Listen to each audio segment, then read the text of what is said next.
Off the 3-0 count. Another wild pitch. Another opportunity to bring a runner in, and this time Adeline Bress will take advantage of it. The Pioneers with their first run of the afternoon.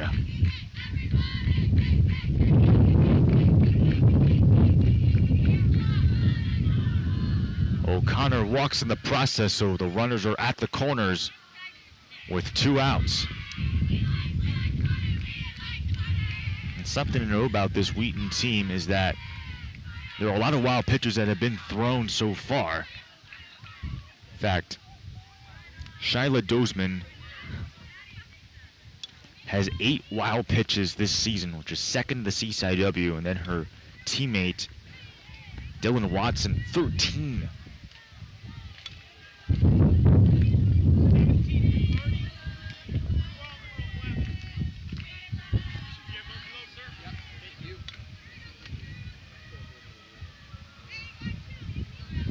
So it's Brenna Borkowski who is going to be pinch hitting for the Pioneers. And for Jenna Andler. Borkowski playing in her 5th game. She has previously played against Thomas Beloit Ohio Wesleyan and UW Whitewater. The 3-sport athlete back in high school playing softball, volleyball, and tennis. Currently it's a 1-1 count. Borkowski also looking for her first hit. She technically did have an RBI against Ohio Wesleyan, but still looking for her first hit of the season.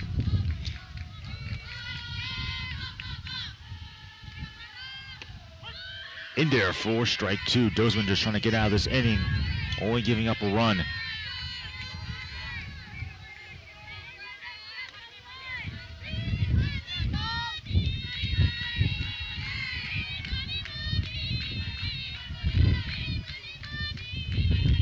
Borkowski bouncing off her bat as it goes near the dugout.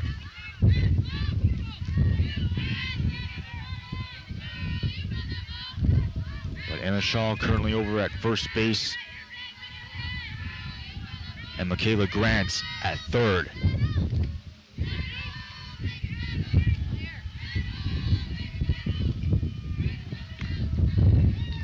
Borkowski on the 1-2 count. Make it 2-2 as Emma Shaw will steal second. So now runners at second and third with 2 outs. Borkowski representing the go-ahead run. Emma Shaw at second base, the tying run. Dozeman on a 2-2 count. Weak contact over to Bella Giles. She throws it over to first base. Catch is made by Kate Welch.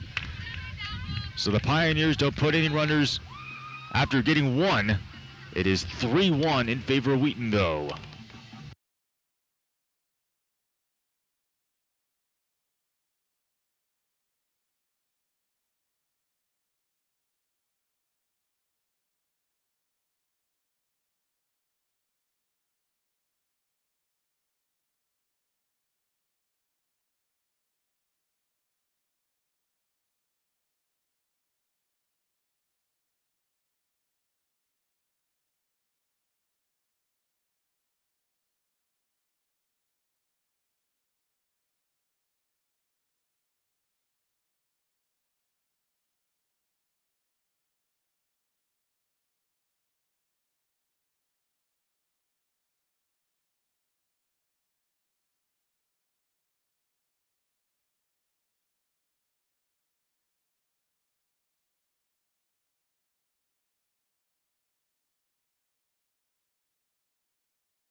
Bottom of the 5th inning here in the CCIW matchup between the Wheaton Thunder and the Carroll Pioneers.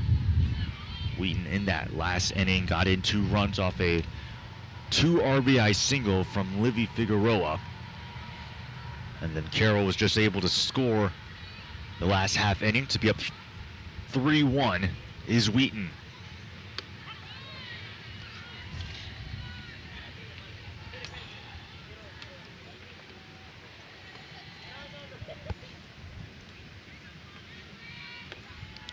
Be Shyla Dozman to hit for the Thunder, singled back in the third inning. A blooper into right center field, and the catch cannot be made. Dozman trying to get a double, and she will.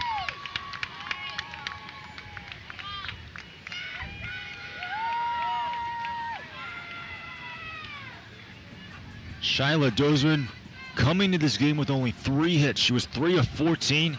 She's 2 for 2 this afternoon here in game 1.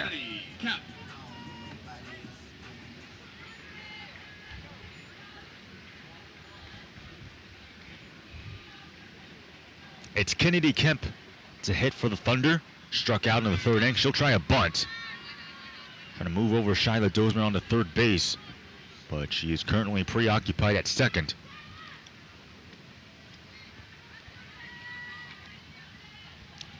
Thunder coming in this game averaging close to 6.4 runs per game, the second best in the CCIW. They have the most homers with 13. It's a 1-1 count for Kennedy Kemp. From Michaela Wall. 4 innings pitched. She's given up 6 hits and 3 earned runs while striking out 4 batters. 1-1 count. Kemp does bunt, but it's outside, and she fouls it off.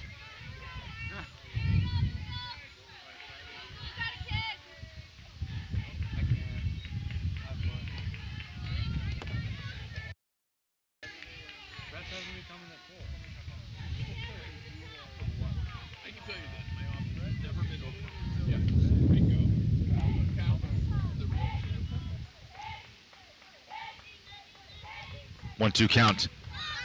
Kemp pops it up. And the catch cannot be made, as Kemp will circle on to second base. Dozman over to third base.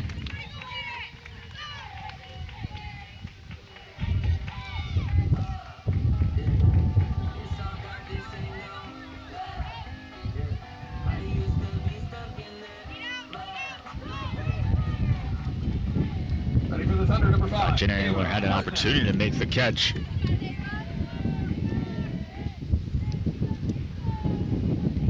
But she was unable to. So now Ava Harnett is hitting 0 for 2 so far, with flyouts in the first and the 5th inning.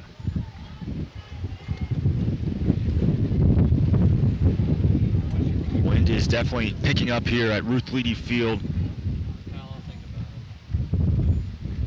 Although it's at 18 miles per hour, it feels like it's a lot harder than that. Gusts at 32 miles per hour, blowing in the same direction as I've been saying before, near the north.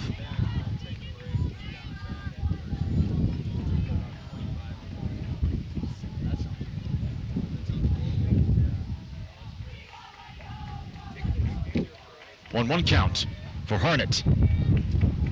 Wild pitch. Dozman races over to home plate, and she's safe. In the process, Kennedy Kemp will slide over to third base, so the Thunder match the run from the Pioneers in the top of the 5th. They're back up by 3.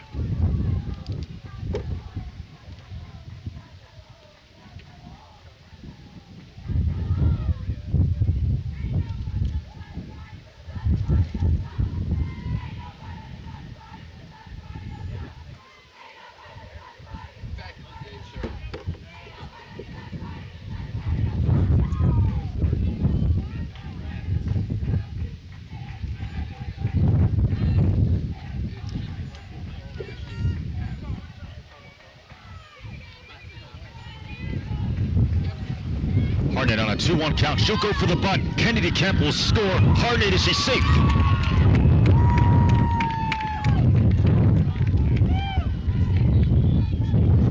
It looks like she is not safe over at first base, but a sacrifice bunt right there. And it is now 5-1.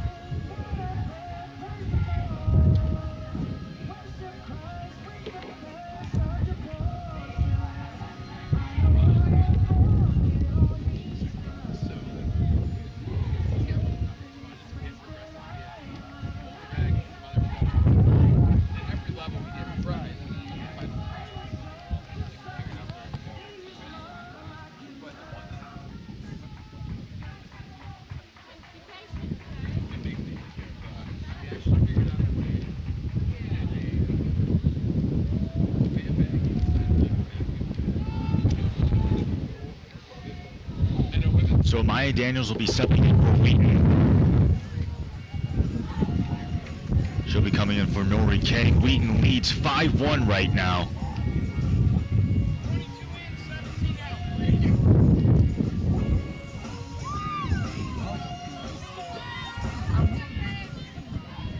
Shooting for the Thunder, number 22, Amaya Daniels. Freshman out of Cedar Park, Texas, playing her 8th game. She has a batting average of 800, and she's 4 for 5.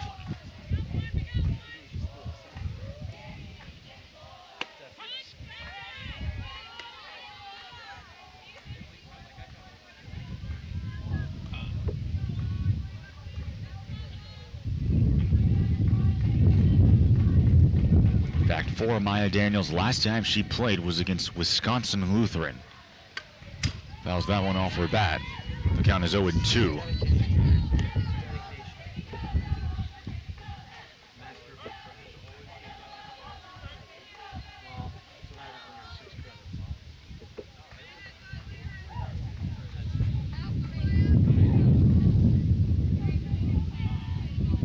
Wall on the 0-2 count. We'll do this again.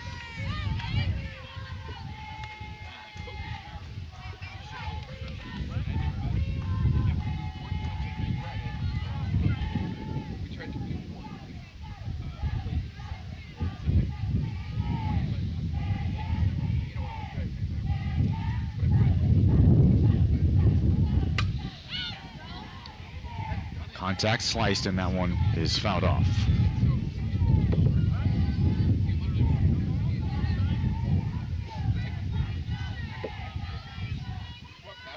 So far, Wheaton has 6 hits in this ball game. Carroll only 2. While the Pioneers have straight at 6. Down at the knees for ball 1.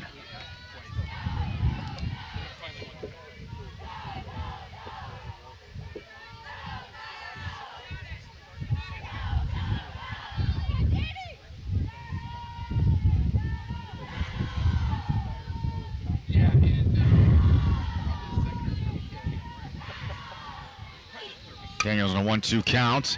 Catch is going to be made, and the throw over to first base from Osloff over to Grace O'Connor.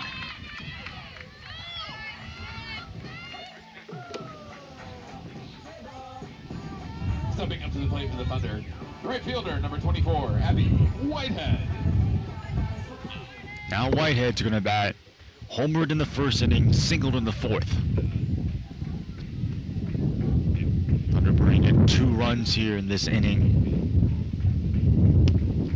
5-1 in their favor. They're trying to snap a 6-game losing streak.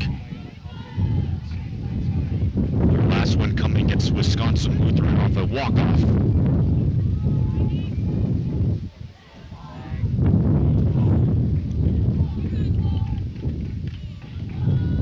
1-0 count is down at the knees. 2-0 now.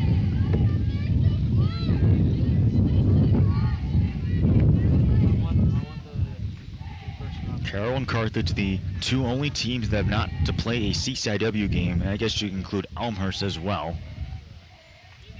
So those 3 teams are the only ones who have yet to play CCIW ball while everyone else has. Currently, Milliken, Illinois Wesleyan, and North Park undefeated in conference play, albeit it's still early.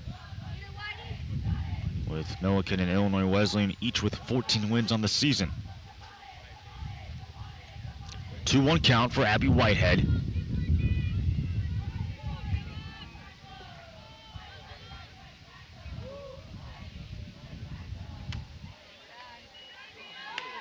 Takes it low, it's now 3-1.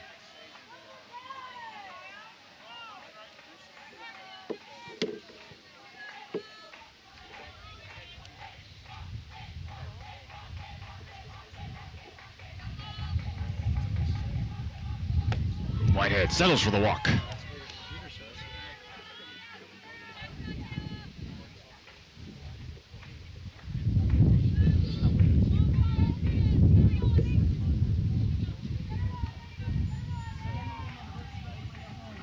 Somebody for Wheaton, number 18, Mia Reinhardt.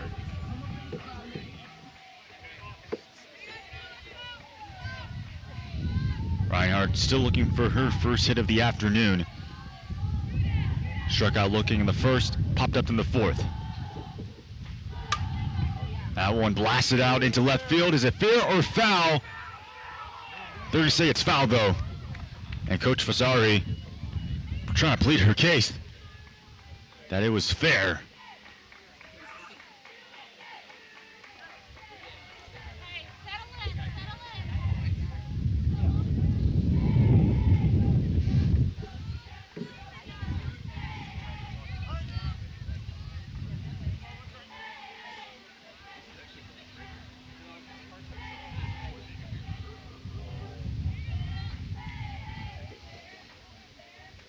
Swing and a miss. Strike two. It's now 0-2 with 2 outs. Whitehead at first base.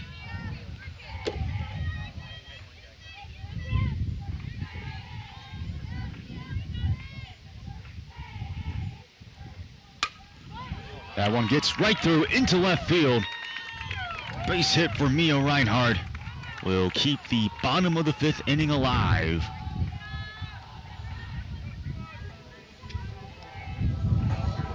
Two runs that have come in for Wheaton. One was from Shyla Dozman off a wild pitch. The other one was a sac bunt by Ava Harnett, which brought in Kennedy Kemp.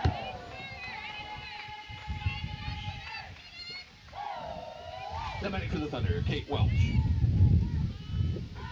Now it's Welch to hit single back in the 4th inning. 2 on with 2 out. The Thunder are trying to snap a 6-game losing streak after they had previously won 8 consecutive games.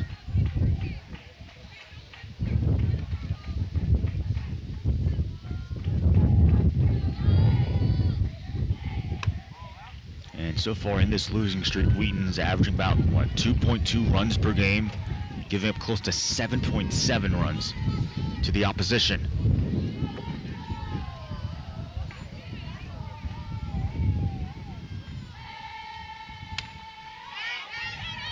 Pop-up goes out of bounds, and out of the field, it's now 1-2.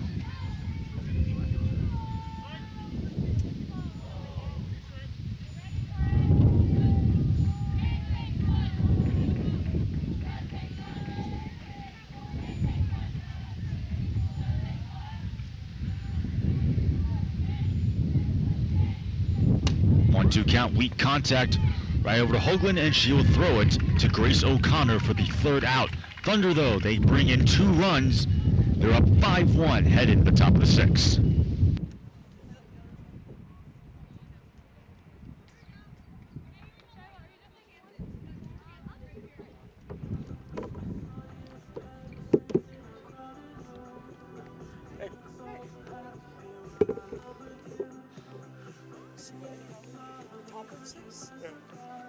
I can join if you want, but if you're doing great by yourself. You can join. Okay, sure, okay.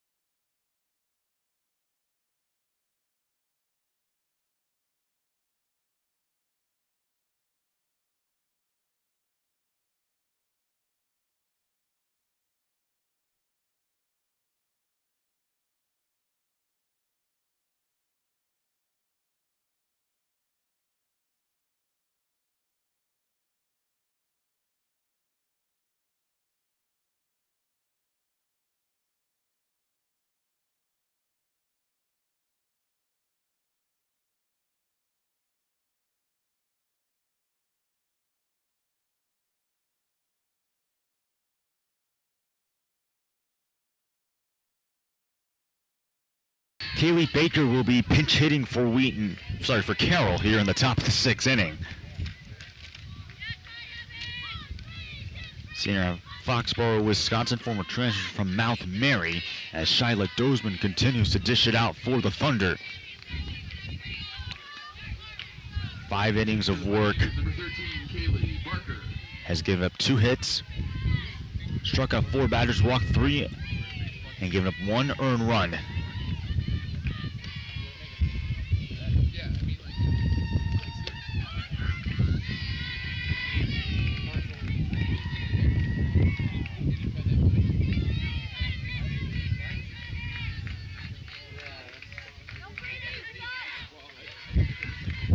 Baker was hit by a pitch twice against Concordia, Wisconsin. Count's currently 3-0.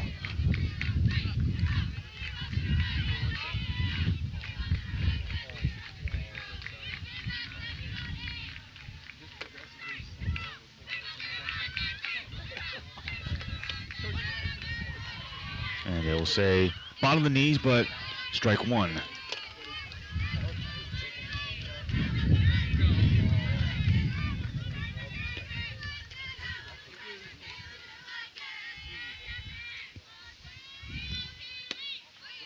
Baker doesn't chase it, and she'll settle for the walk.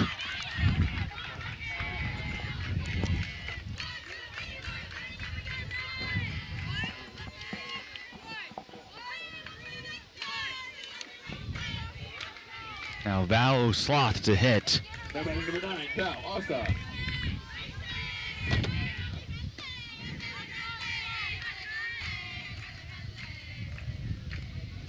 Walked back in the second inning, struck out in the fourth. Swings and misses on the first offering.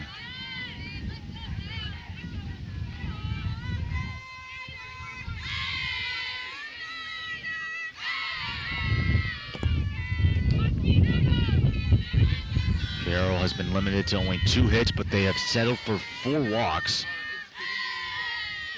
They have stranded 6 batters. As Baker will head on over to second base off the wild pitch. 0-2 count.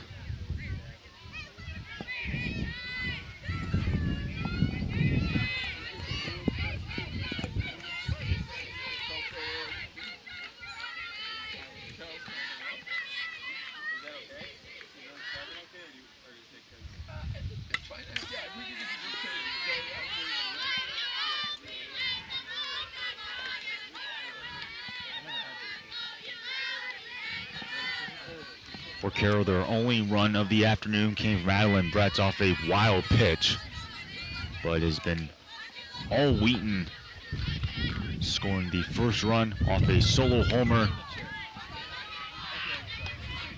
That came in part from Abby Whitehead, her 6th home run of the season. And then the Thunder brought in 2 more runs in both the 4th and the 5th inning. 1-2 count. Osloff, once again, fouls it off for bat.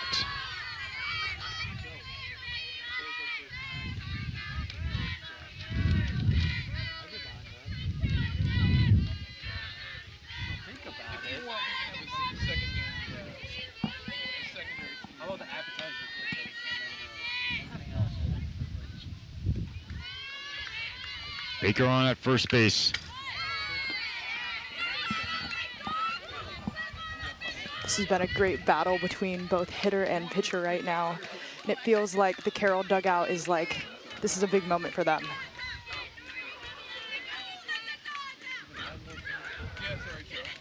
For Shyla Dozeman, her pitch count, it's currently at 43. Compare that to Michaela Wall, already at 77. So Dozeman has basically been able to get by easily.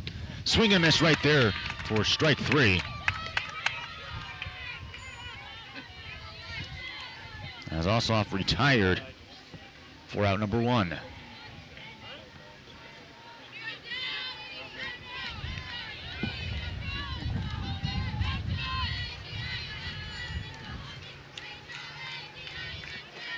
batting number 24, Madison Hoagland. Here's Madison Hoagland, got onto first base off an error in the second inning, then popped up in the 4th. Best slugging percentage on the team, slugging .647, also going to be 5th in the CCIW.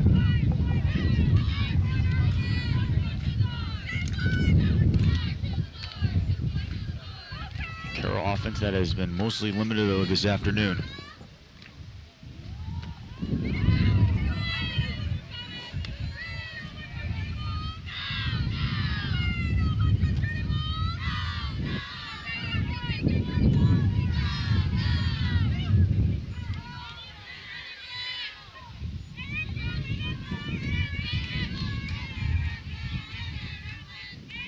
It's a 1-1 count. Dozeman hot inside for strike 2.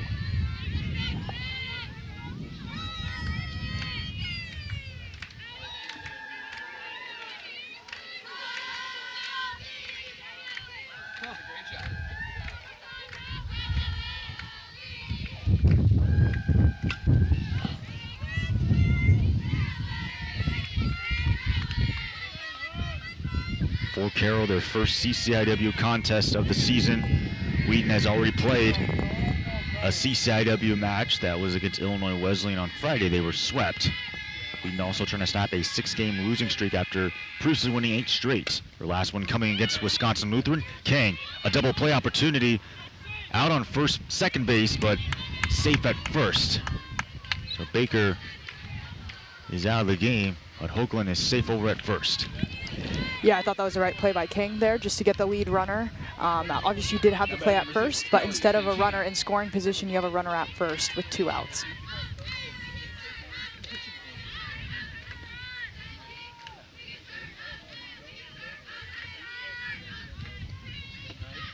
So they will officially call it a fielder's choice for Hoagland. Nonetheless, we're at 2 outs.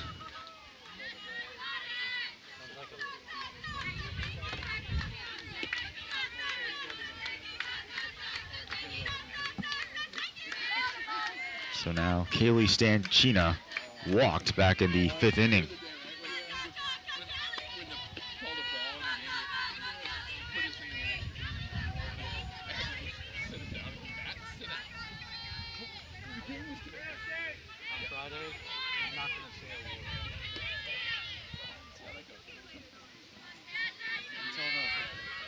Two-0 count for Stanchina. Sees it go by her and settles for the strike.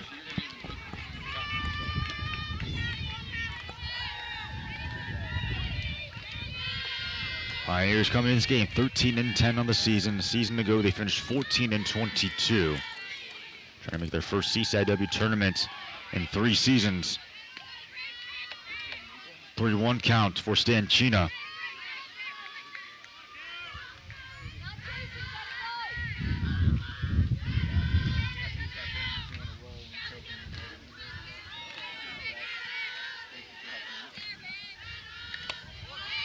And Stanchina gets her 2nd walk of the afternoon.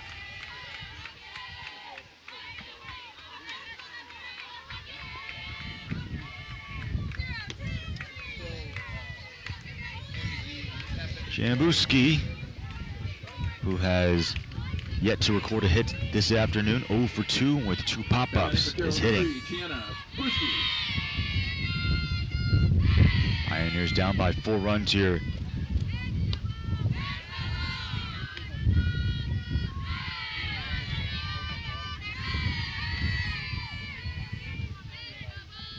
Two on and 2 out.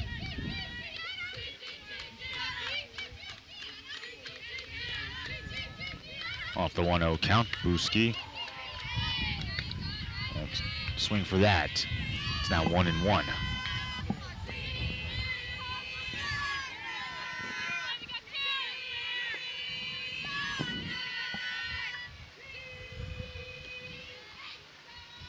Bozeman.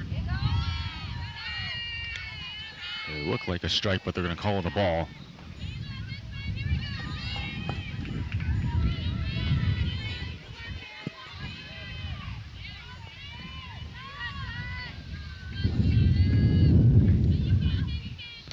Runners will go to wild pitch as Hoagland advances over to 3rd base. Stanchina over to 2nd.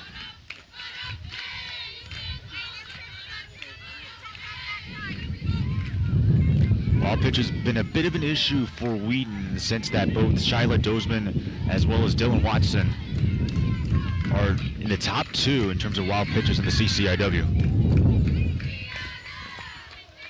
That Dylan Watson, 13 wild pitches this season, which leads the conference.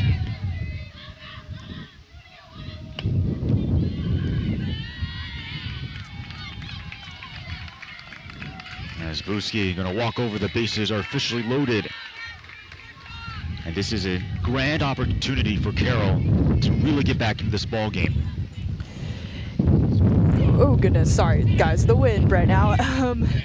Yeah, and this is a really, really smart choice by Libby Figueroa to take a timeout. And looks like coach is heading out there just to chat and calm down Dozeman up there. She's, as we mentioned before, I'm sure Aiden over this broadcast, she's been doing great, but obviously walked the past 2 batters, and now the bases are loaded with 2 outs. And yeah, if Carroll, I think, gets a hit through out of the infield, that might score 2 runs, and suddenly it's a 5-3 game.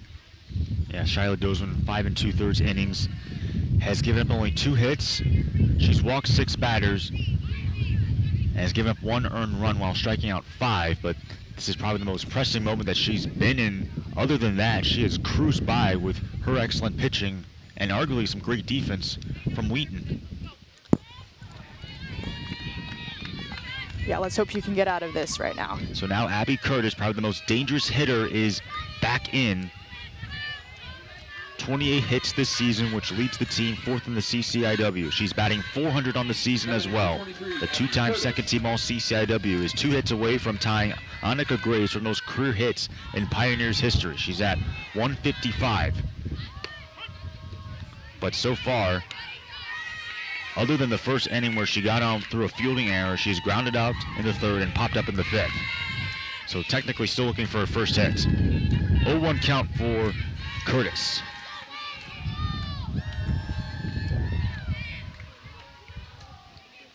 Curtis blasted into center field as Kennedy Kemp makes the grab. Wheaton prevents any runs from scoring, and the Pioneers, that is just devastating. They strand 3 runners.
So now Wheaton's offense takes the field after Carroll stranded 3 runners in the top of the 6th inning. We were talking about this at the break briefly, the fact that Carroll has now stranded 9 base runners in this game. Yeah, and typically that is usually what gets back to bite you, regardless of whether you're on offense or defense.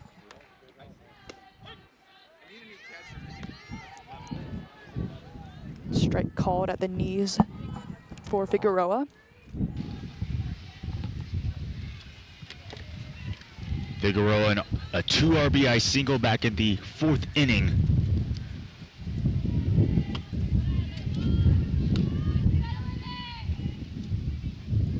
Senior currently batting .211 on the season with 2 home runs as well. 1-1 count for her. Michaela Wall stays in the game for Carroll. Both starting pitchers, Dozeman and Wall, have remained. Right at the knees for ball 2.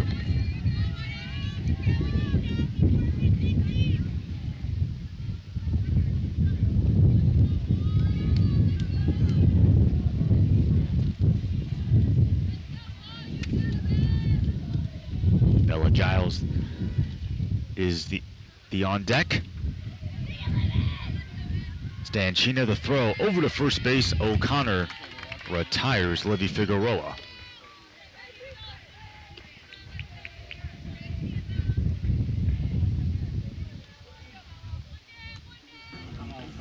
Now it's Giles to hit, struck out in the 2nd inning. 1 for 2 against Benedictine in game 2. Pops it up and hits the Wheaton dugouts.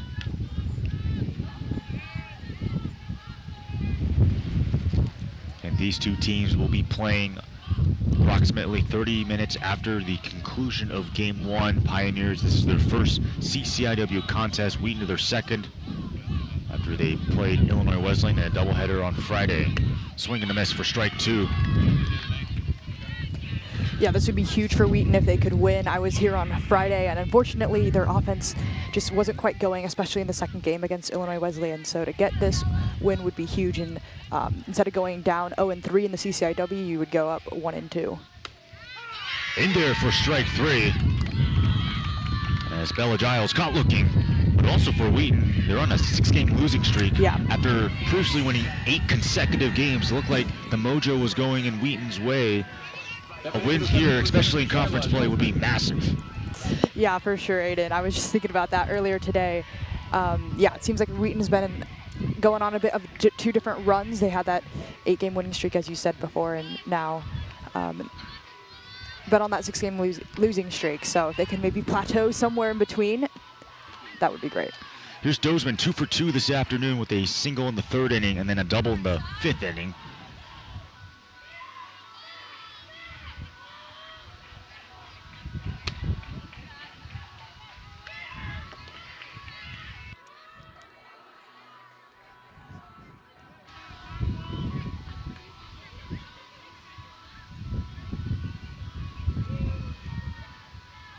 So 2-0 count for Shyla Dozeman.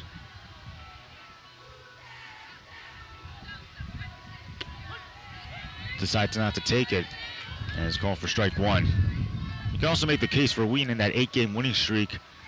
Some of the opponents that they did play are not necessarily up to the caliber of the teams that they've lost to, Illinois Wesleyan, Aurora, and Benue, especially Aurora and Benue, the 2 teams out of the NAC, probably the better teams in their conference, and then Illinois Wesleyan, the preseason favorite.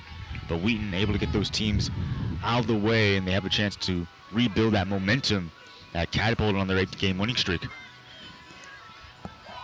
For sure, and yeah, as mentioned before, crucial games coming up in the CCIW before they have a short break. A couple of games where they don't play CCIW teams, and then they end the season with 6 straight CCIW games. So, yeah, Wheaton will be playing Carthage, North Central, and Elmhurst. Those 3 teams are doubleheaders, and they're also on the road. And then they have Olivet, a team out of the MIAA, also on the road. Wheaton's next home game is not until Rockford in about 2-3 weeks. That game was supposed to be played last week, but it got moved because of the weather. 3-2 count for Shyla Dozeman. Swing and a miss, strike 3. As that is also the 3rd out, so the Carroll Pioneers with one last opportunity to get back in this ballgame. They're only down by 4 runs.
Top of the 7th inning for Carroll.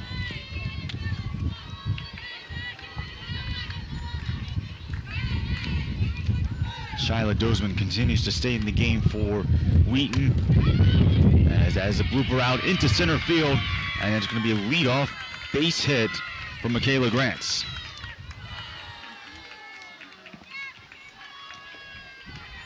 As that is her 2nd hit of the ball game. She previously had a single in the 3rd inning.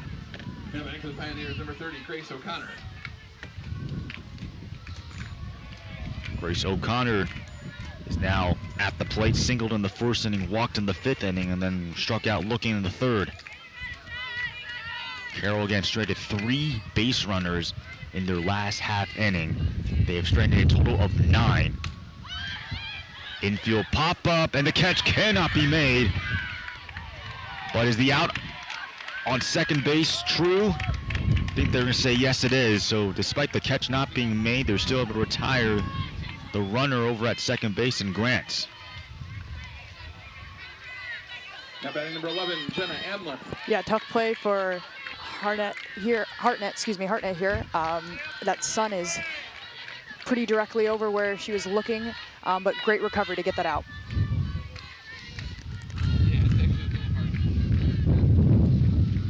Jenna Andler so far 0 for 2.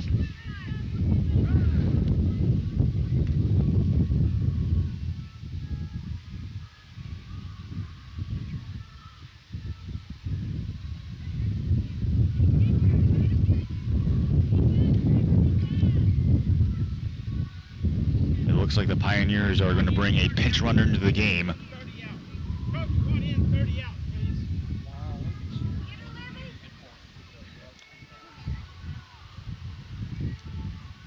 Sophia Grabber will take the place. Freshman playing in her 5th game. She's the pinch runner over at first base. Jenna Andler still batting with a 1-0 count. Swing and miss for strike 1.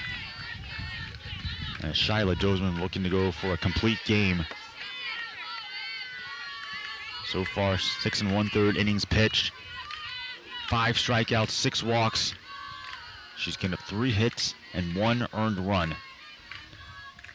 It would be her 5th win if she can hang on. As up into center field, Kennedy Kemp records the 2nd out. And the Thunder are 1 out away from snapping their 6-game losing streak.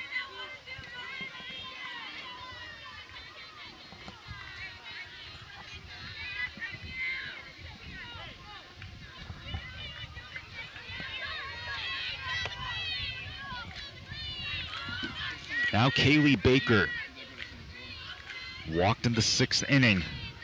5-1 Wheaton leads. Game 2 will be played in approximately 30 minutes after the conclusion of this game.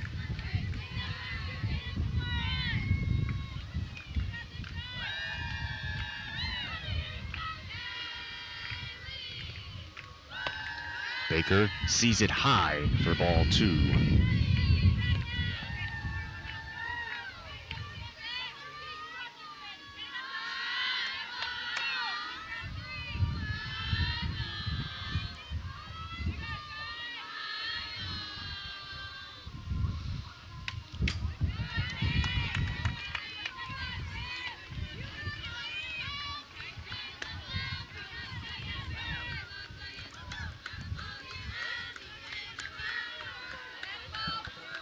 Two-one count for Kaylee Baker. Dozman winds up, sees it low. The count is 3-1.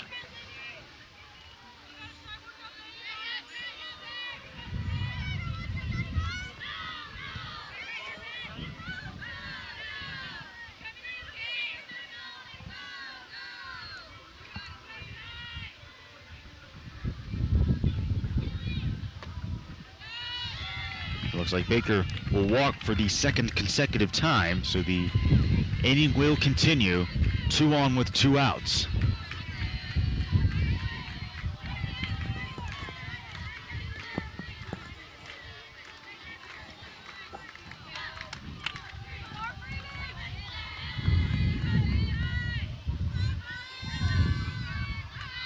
Val Osloff to hit.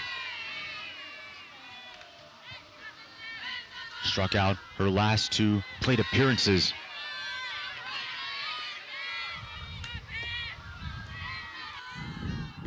That pitch was a tiny bit high. Saw Figueroa asking the umpire where that missed, and communicating that to Dozman so that she can hopefully strike her out or get weak contact. Continues to stay out of the strike zone for ball 2.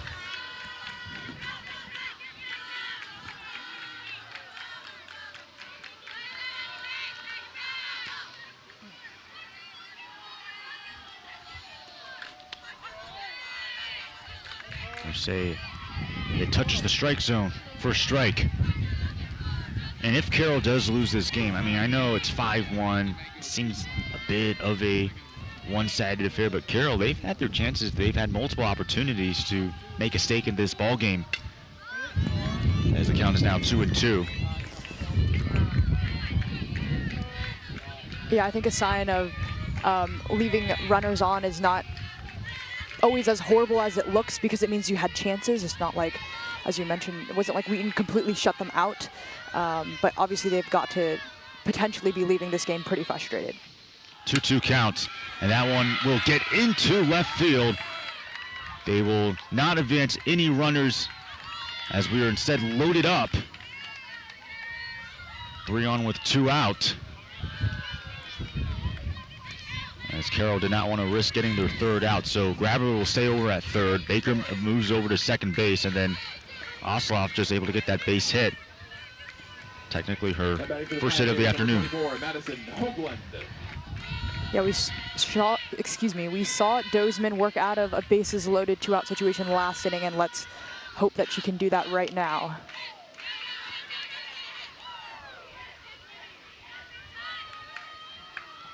Hoagland, the junior, is at the plate. Fielder's choice. Last time up in the 6th inning, that's how she got on base. Slugging .647 currently on the season, 5th best in the CCIW. She has 1 home run, which came against Beloit.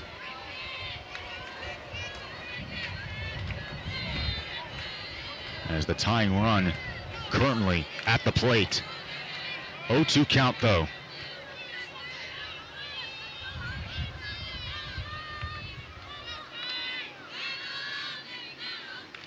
Dozeman. And that's a ball.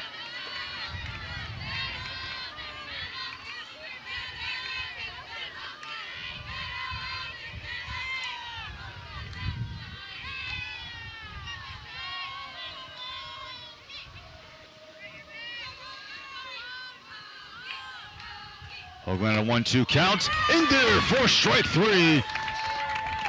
The 6th strikeout by Shyla Dozeman, and the Thunder going to take game 1 by his final score of 5-1.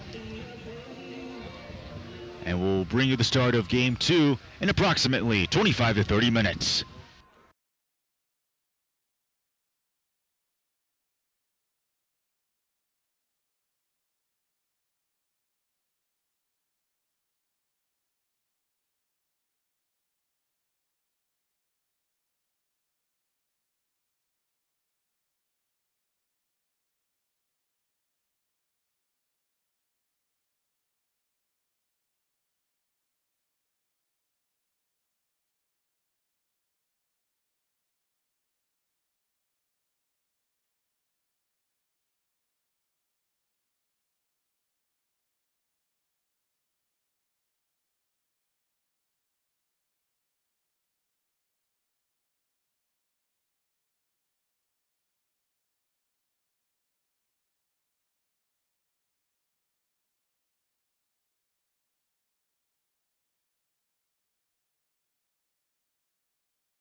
Welcome back to Ruth Leedy Field. Start of game 2 here between the Wheaton Thunder and the Carroll Pioneers. Wheaton got game 1, 5-1 was the final score, snapping a 6-game losing streak and picking up their first conference win for Carroll. This is their second conference game. Wheaton their 4th. It will be Dylan Watson getting the start for the Thunder, and then for the Pioneers, Abby Curtis will be leading things off. She was 0 for 4 last time out.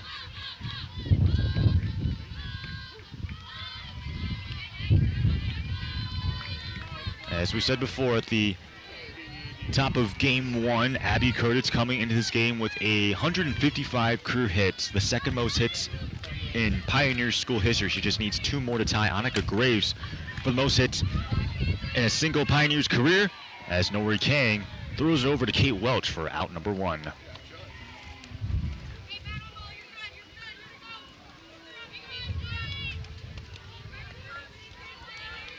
So Dylan Watson starting in her 8th game. She's 3-4 on the season, 36 strikeouts, which is 5th in the CCIW, and ERA worth of 4.71.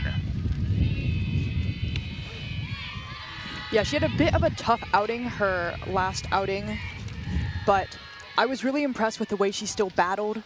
Despite that, they ended up losing 8-0 against Illinois Wesleyan. And that game was only 5 innings because of the run rule, but I was really impressed with her mentality, and hopefully she'll have some better results today. Now it's Janabuski to hit for Carroll. Walked in game 1.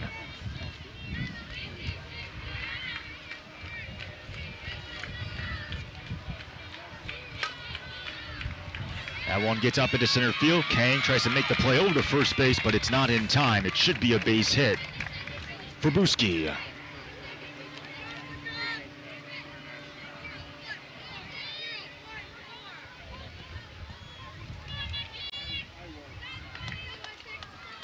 Now batting number 16, Michaela Grant.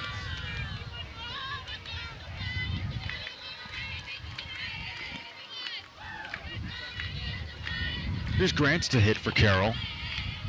She'll try a bunt herself. No attempt steal, although Buski was looking like she wanted to do it. Yeah, I was a little surprised Hillier didn't throw over there and potentially get her in a rundown because she was well off the bag, definitely a couple steps from being halfway towards second, but perhaps a good holster by Hillier to not throw it away. Grant swings and misses. Strike 2. 2 for 4 back in game 1. The freshman out of Winfield, Illinois, who also serves as a pitcher for some games.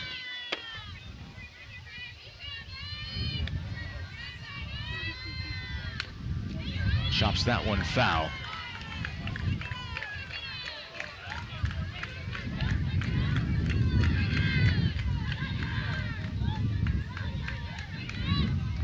Maya Schneider for Carroll will be getting the start in the circle.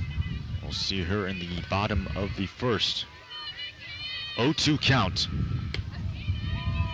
Just outside for ball 1. Carroll now 13-11. Trying to get the split against Wheaton in their first conference game of the season, first conference doubleheader. Bit of a chopper, and Kate Welch will issue the tag for out number 2.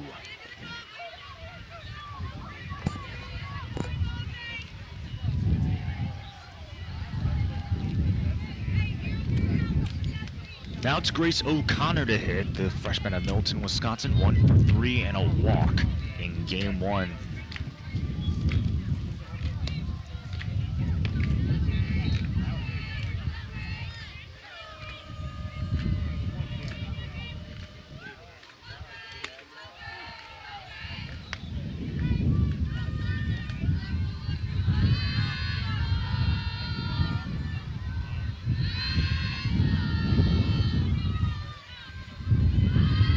O'Connor did not record a hit against Concordia, Wisconsin in their doubleheader.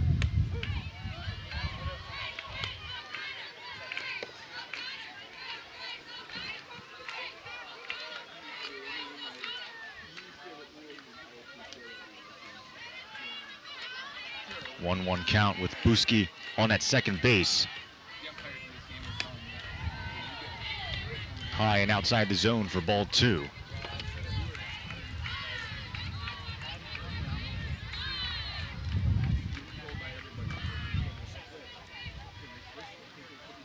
Dylan Watson credited for the loss against Benedictine yesterday. Staring at a 3-1 count, pitched about 2 1/3 innings, gave up 8 hits, struck out 2 batters, walked 3, and had 5 earned runs. Benedictine had 5 earned runs. So now the count is 3-1.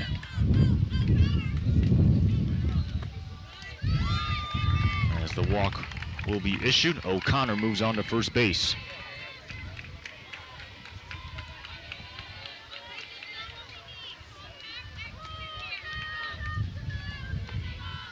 Now Allie Gatz to hit. Now batting for the Pioneers, number 22, Allie Gatz. He's played in 4 games before this afternoon. Thomas, Beloit, Ohio Wesleyan, and Beloit again. Pioneers currently have 2 runners on the bags, and a big issue for them last time out in game 1 was the fact that they stranded 12 base runners.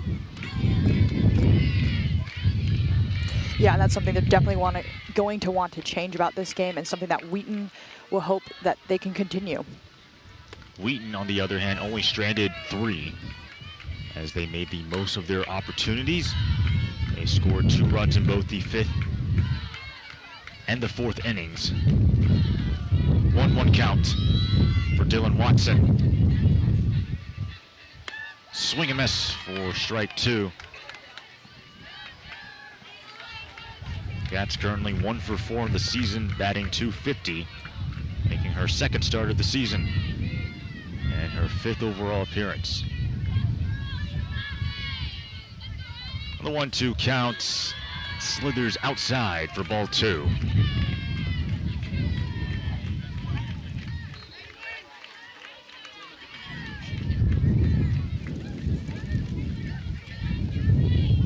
Dylan Watson 3 and 4. So far this season is her win-loss record. Close strike 3 right there. Thunder escape the top of the 1st while Carroll strands 2. The Wheaton offense will now take the field in the bottom of the 1st inning here on the CCIW network.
So it's the bottom of the 1st inning here.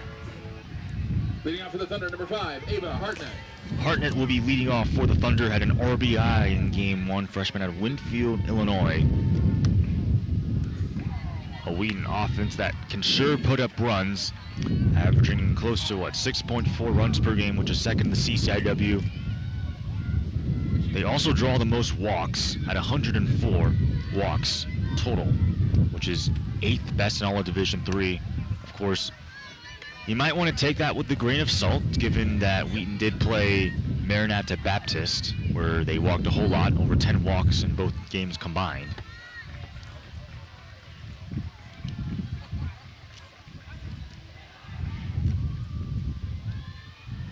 Snyder's starting for Carroll. She's in the circle, starting in her 11th game, 2-3 so far on the season. striking out 25 batters, walking 13, an ERA of 3.91. 2-1 count for Harnett. Sees it go outside, 3-1. Schneider credited for the loss against Concordia, Wisconsin. In their second game against the Falcons, went 4 2 innings worth. Gave up 10 hits and 8 earned runs.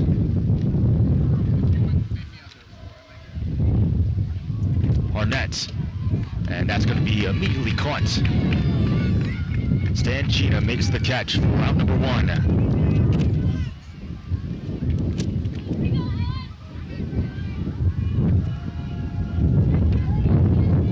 Emily for the Thunder, number 17, Nori Kang.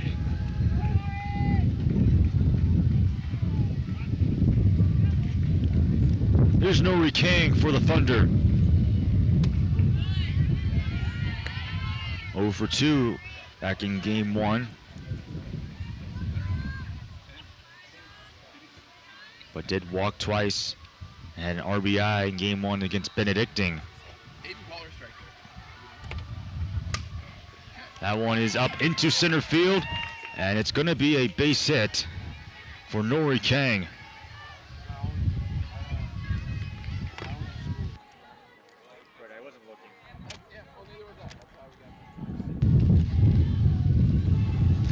And now the dangerous Abby Whitehead is on to bat. For the Thunder, number 24. Seriously, you can make the case that Abby Whitehead is the best power hitter in the CCIW. I think in her last game, it shows why. In fact, had a home run in the first inning. A solo shot up into center field. She is now at 6 home runs on the season. Came in with the 3rd most home runs in the CCIW. She's batting .442, which is 4th as well.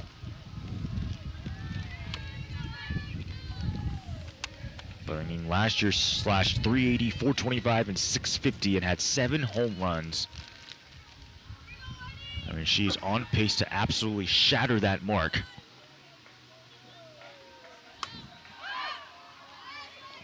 As she hits it near the Carroll dugout. It's a 1-1 count.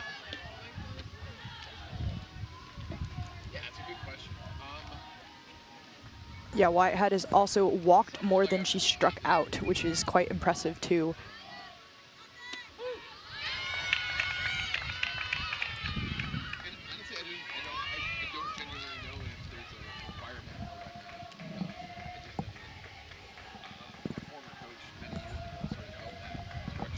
The count is 2-2 for Schneider and Whitehead.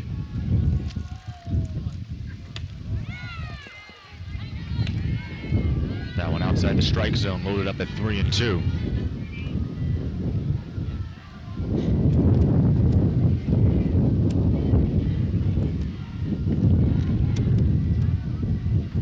Nori Kang on at first base. She was able to single. Whitehead fouls it, I believe, nearly off her foot.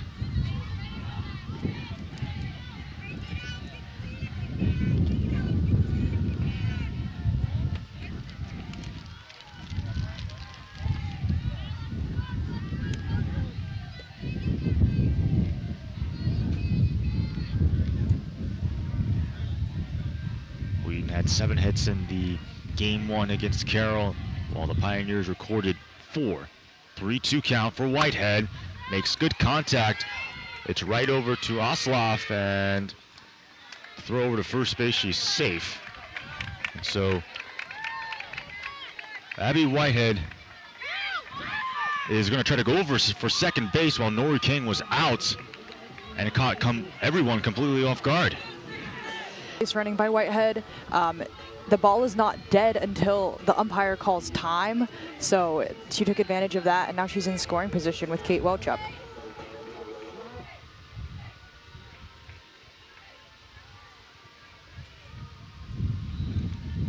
So in a rule of fielder's choice for Abby Whitehead.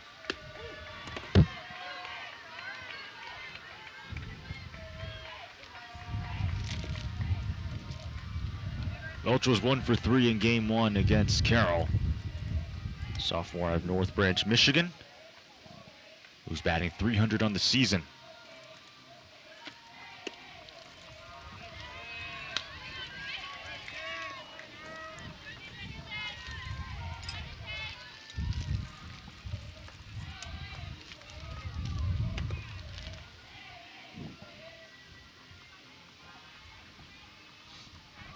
Schneider called strike right there, 1-2 count.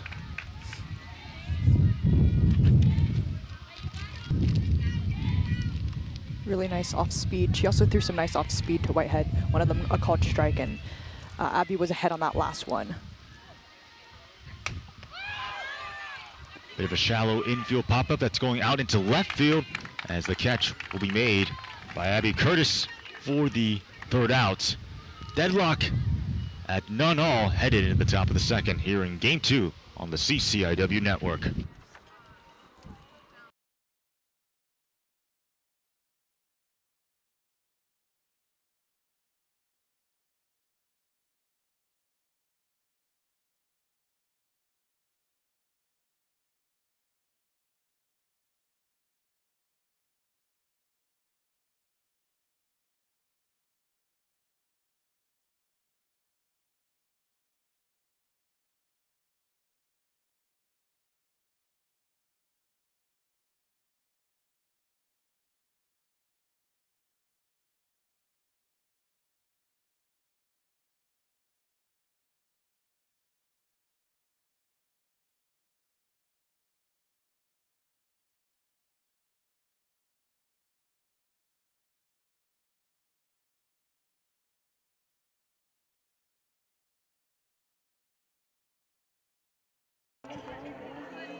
Madison Hoagland will be leading things off for Carroll here in the top of the second inning. She was 0 for 4 in Game 1 as she gets one up into center field, so a leadoff single for her.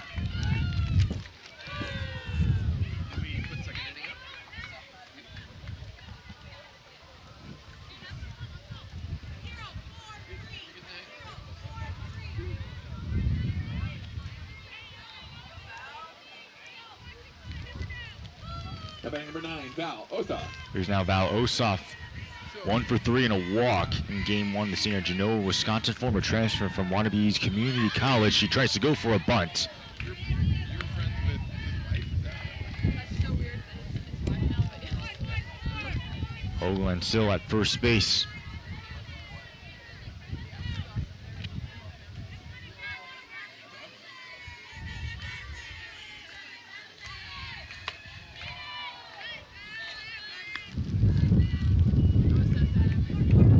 One count for Ossoff. Last year played in 34 games, started in 27, slugged .342 a season ago.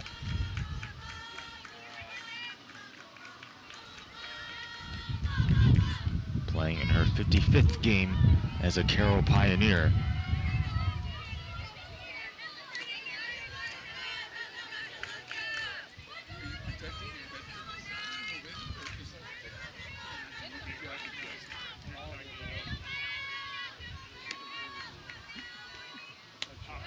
Ossoff does not chase it.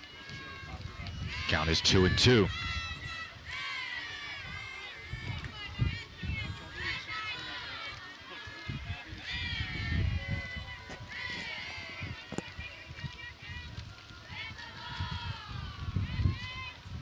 Here's the 2-2 pitch. Ossoff gets some good contact, and it looks like it's fouled.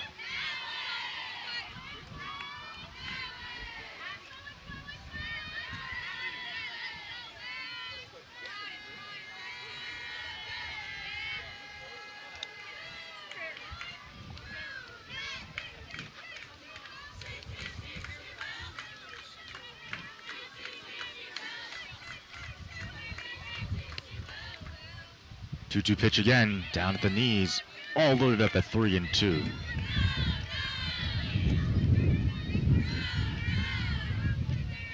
Ossoff did not record a hit against Concordia, Wisconsin in both Game 1 and Game 2.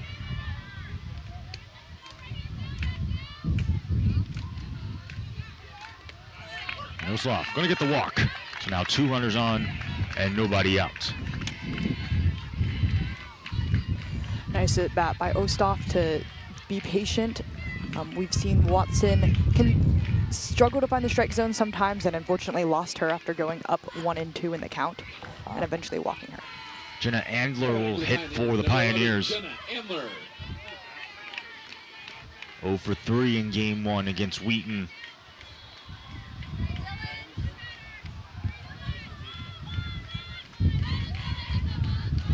She'll try for a bunt, but she fouls it.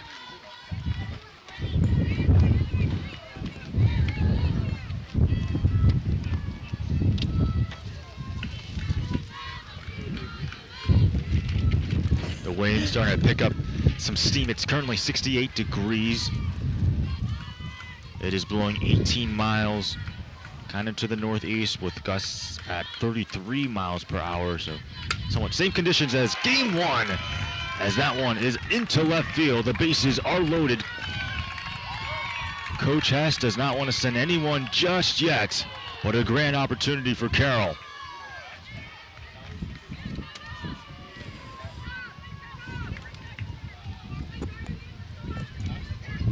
Strong throw from Malaka to not allow that runner to potentially go home.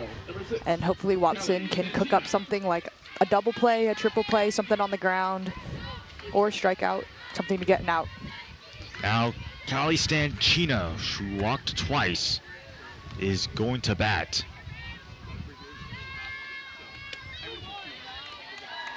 Stanchina, 9 RBIs on the season.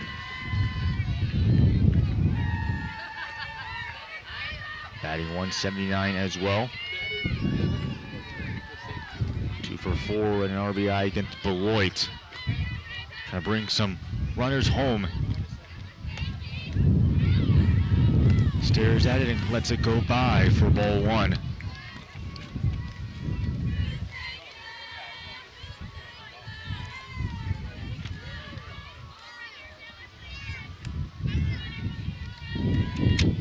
Watson on a 1-1 pitch.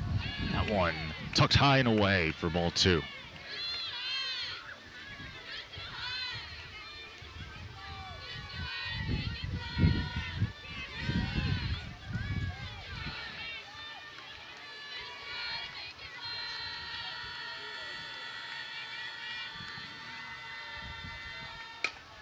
That's right back to the pitcher and goes right through her though. The play over to first base is made, so there is the out. However, one runner comes home in Madison Hoagland, and so it's 1-0 Pioneers lead.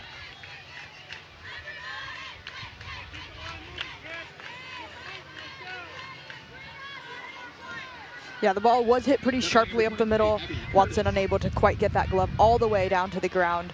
I think she was definitely thinking of throwing before she even got the ball, throwing home, but Wheaton at least got that out with Harnett throwing it over to Welch, excuse me. Here's Curtis, she chops that foul near her dugout. Carroll still has 2 runners on, being Jenna Andler at second base and Val Osloff at third.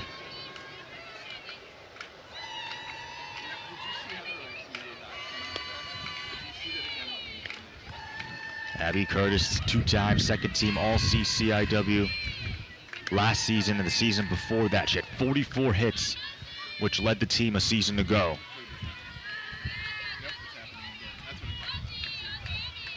1-1 pitch, down near the knees for ball 2.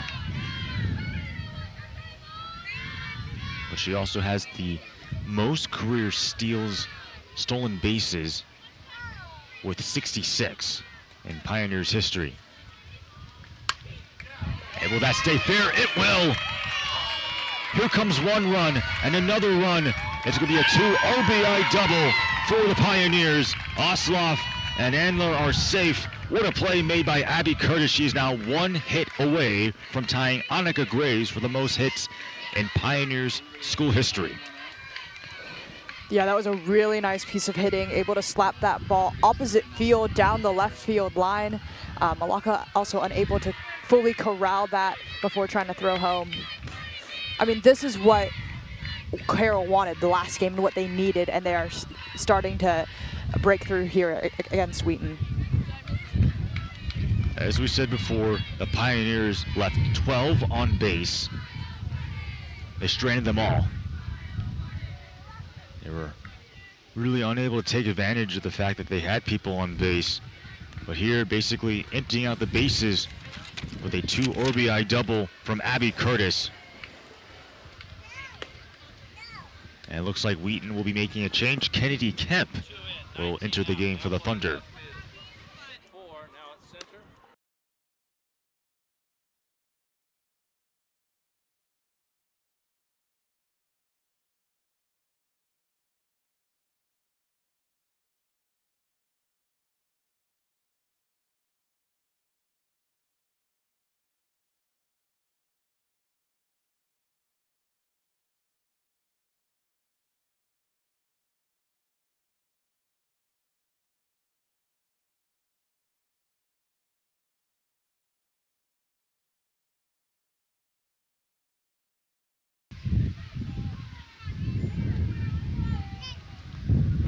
So Dylan Watson being pulled in for Kennedy Kemp, as Watson only goes about 1 1 innings worth. Gave up 4 hits, 3 earned runs, walked 2 batters, and struck out 1. So Kerr's currently on second base with 1 out. Buski back on. She singled her last time out of that pass. Is immediately caught by Kang for out number 2.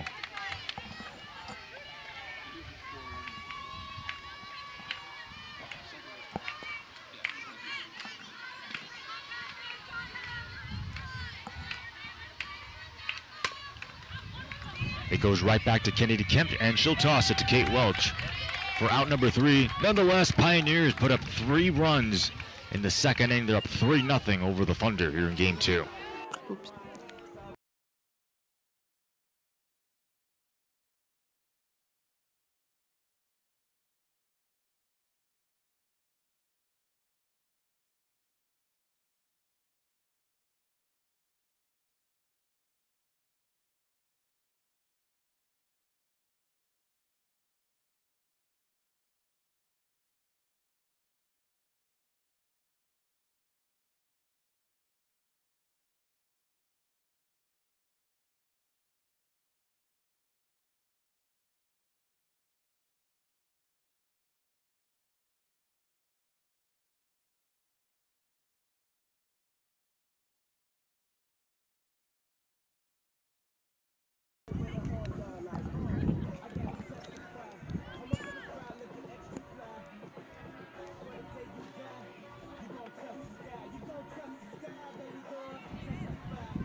Bottom of the second inning here from Ruth Leedy Field, game 2 of our doubleheader. Wheaton took the first one 5-1, and they're looking for the sweep over the Pioneers and picking up their second win in conference play. Is what's on line. It's what's on the line for Wheaton. Field pop up right there for Mia Reinhardt, but the catch cannot be made.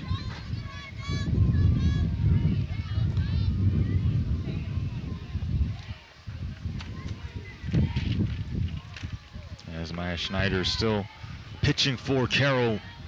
Dylan Watson pulled early in for Kennedy Kemp.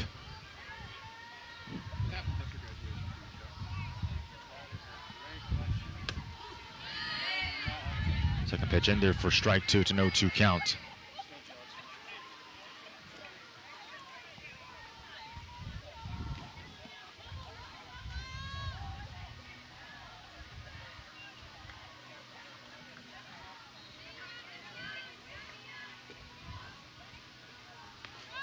Off speed right there for Schneider. That one buried in the dirt for ball 1.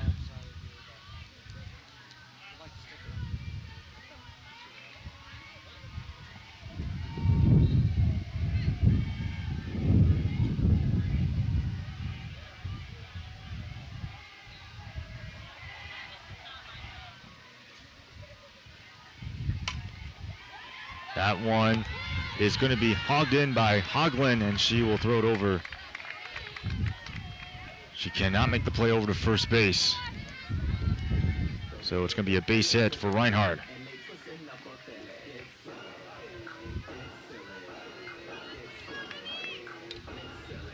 for the Thunder, number 13, Livy Figueroa. Here's Livy Figueroa to hit 1 for 3 and 2 RBIs in game 1. Showing bunt. She does do it, but she fouls it off her bat.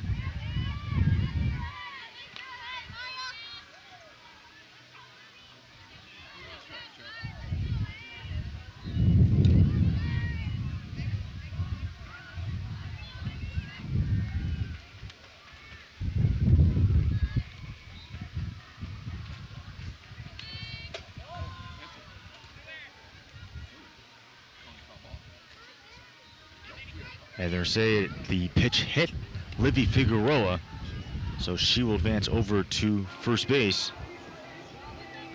Third time she's been hit by a pitch. So now runners on first and second. For Wheaton, number 8, Madeline Hilliard. Madeline Hilliard representing the tying run at the plate.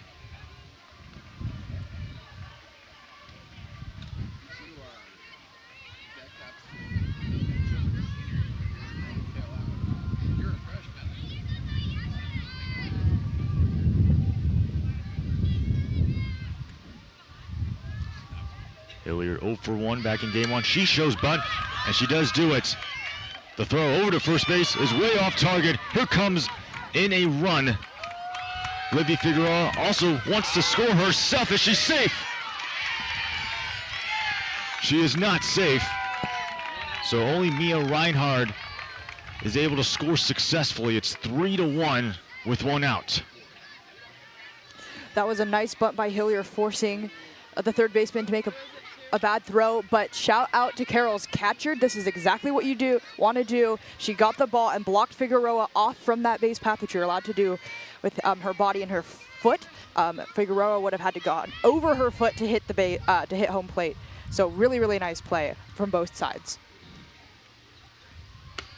So Malika now will be hitting for Wheaton, playing her 15th game. She was 0 for 1 against Benedictine yesterday.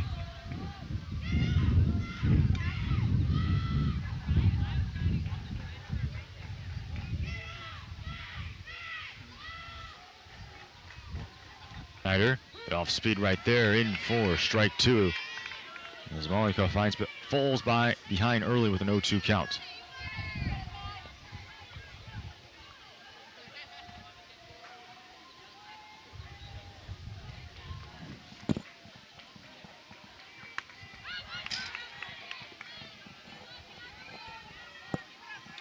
Malika staying alive right there. She pops that one up. The count is still 0-2.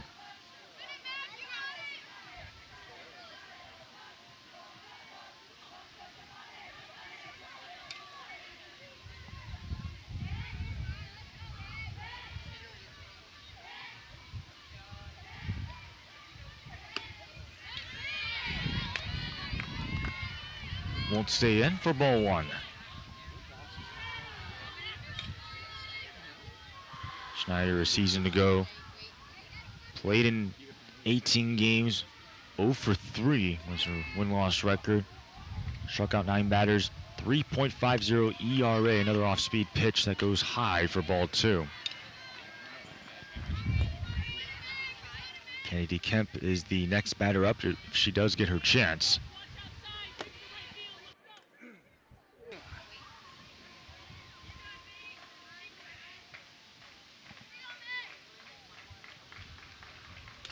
Malika fouls it again. That was a weird bounce against the pole right in front of us. I actually thought it was gonna go over, but thankfully not. Our computers are safe.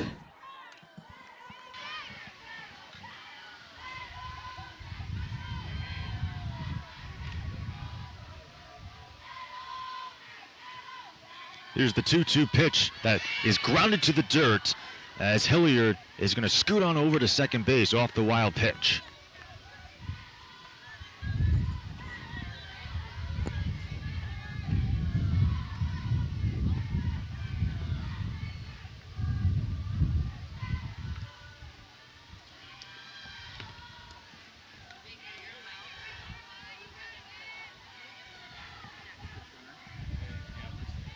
And it looks like Wheaton will put on a pinch runner. I believe that's Gracie Rockness, who is in the game on at second base.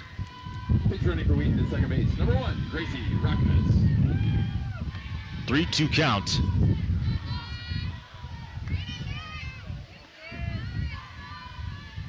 Malika had a battle back from an 0-2.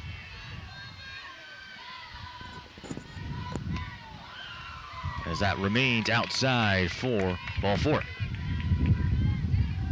That was a nice patient at-bat by Malika.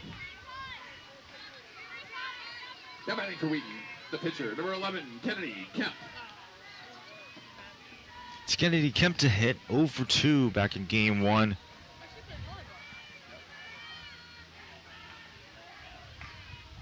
One for 3 in RBI against Benedictine in game 1.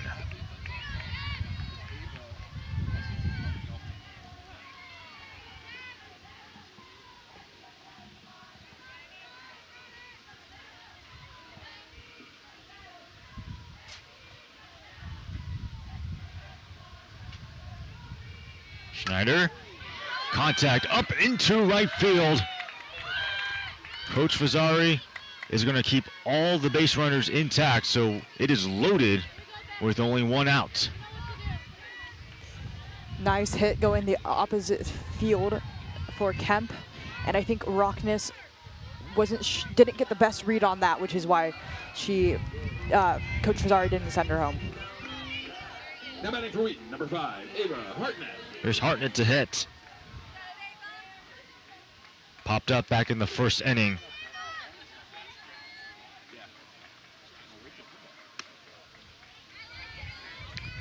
Hitting .365 on the season is Hava Hartnett.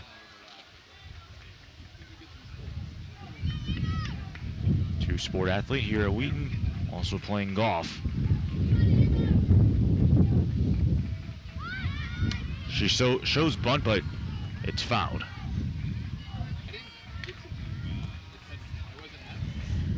Interesting call by Coach Fazzari. I'm always a fan of what they call the suicide squeeze, which is where, trying to bunt the runner home. Because, obviously there's not a lot of, you have to lay down a really, really nice bunt so that Rockness can score.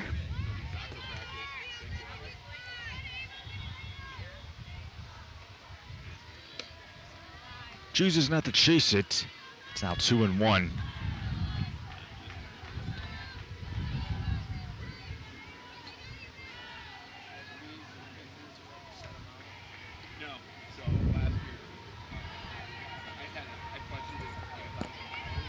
Schneider shows bunt. Hartnett trying to go over to first base.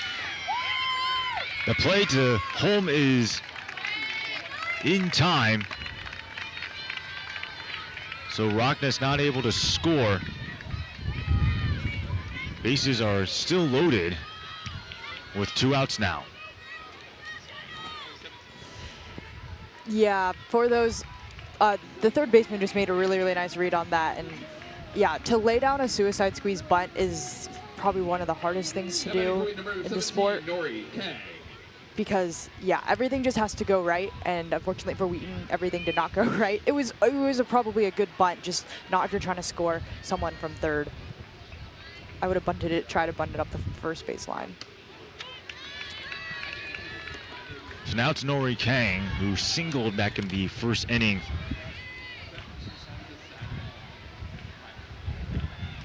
Bases are loaded. Hartnett currently at first base, Kemp at second, and then Malika at third.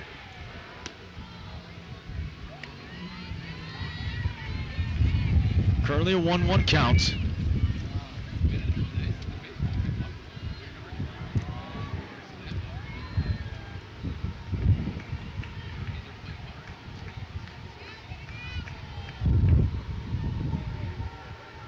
Schneider, fastball, stays out though for ball 2.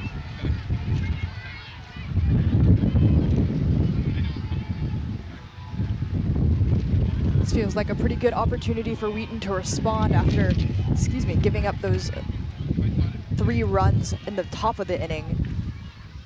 They can even pick up 1 more. The deficit's cut down to just 1. King, that hits her, so that will bring in a run. Malika will simply glide in with ease as the Carroll lead is cut down to 1.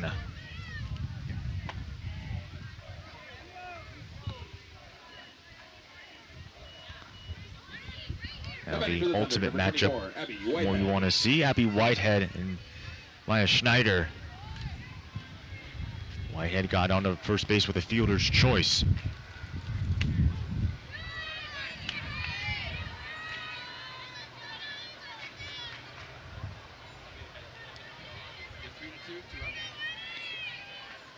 Three on with 2 outs. And even a grander opportunity for the Thunder to add more runs with probably the best hitter in the CCIW currently at the plate. 1-1 now the count.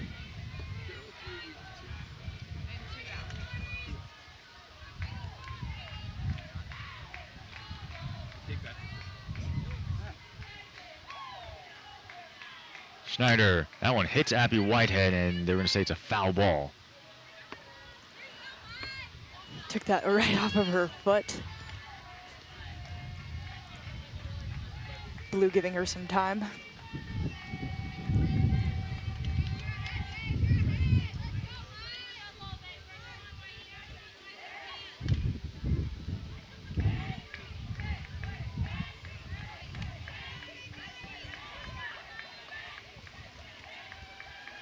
Here's the 1-2 pitch. It's evened up at 2-2. I mean, this is the heart of the order in place for Wheaton. It's after Abby Whitehead, you have Kate Welch and Mia Reinhardt, the 4 and 5 spots. Bases already loaded. Popped out into right field, and the catch is going to be made by Grants. So the Thunder strand 3, but they bring in 2 runs. It's 3-2 headed into the top of the 3rd.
Here's Grace O'Connor currently at the plate. She walked back in the first inning. Leading off for the Pioneers, number 30, Grace O'Connor. Kennedy Kemp still in the circle for Wheaton as that one gets into center field. A leadoff single for Grace O'Connor.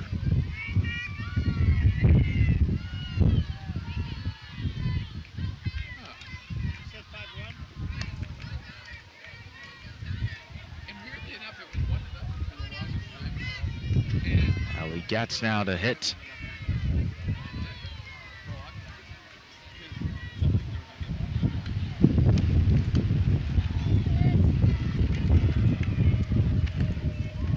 Kemp against Maranatha Baptist got the win. Only pitched in 3 innings. Gave up 1 hit and struck out 5. This is her 8th pitching appearance. She has started in 2 games, an ERA of about 6.39, striking out 5 batters. Chops that one foul, does Gatz.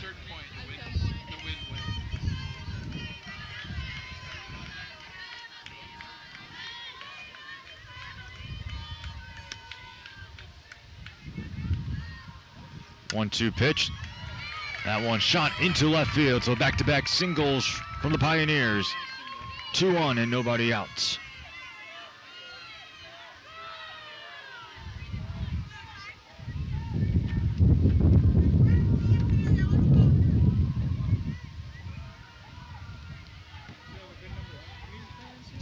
hit of the season for Allie Gatz. Came into this game previously 1 for 4. And it looks like the Pioneers will be bringing in some pinch runners. Kaylee Baker and Adeline Bretz will be entering the game.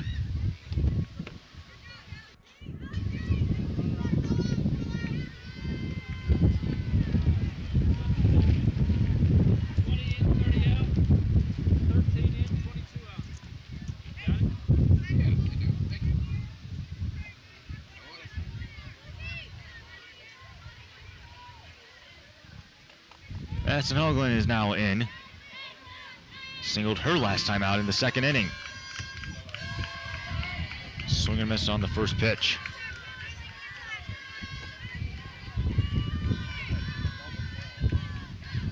Hoagland, CCIW Respect recipient 2 seasons ago, going to an athlete that shows the most sportsmanship and displays good character.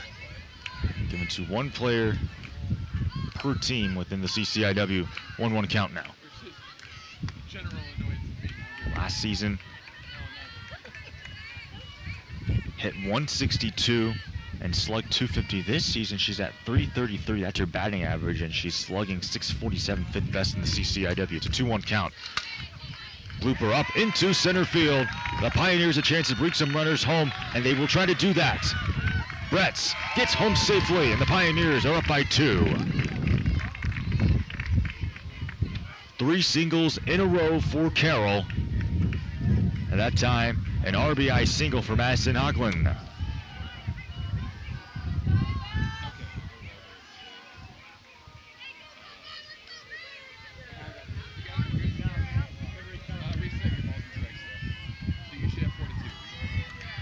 There's now Osloff to hit.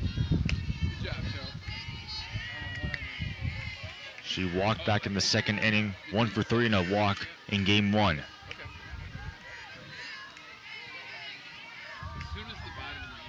Carroll looking for their first win in conference play. Wheaton, their first ever conference matchup of the season. Meanwhile, for the Thunder, this is their second conference matchup. They took on Illinois Wesleyan on Friday and were swept.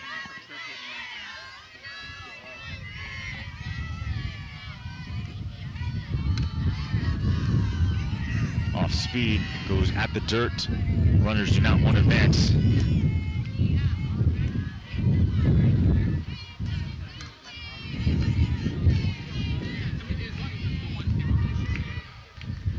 Two 1 counts, stays outside. Here's count now at 3-1 for Osloff.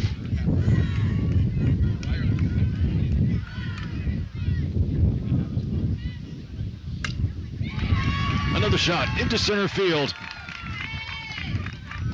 Baker trying to score, and she will do that. Another RBI single, back-to-back, in fact, for the Pioneers.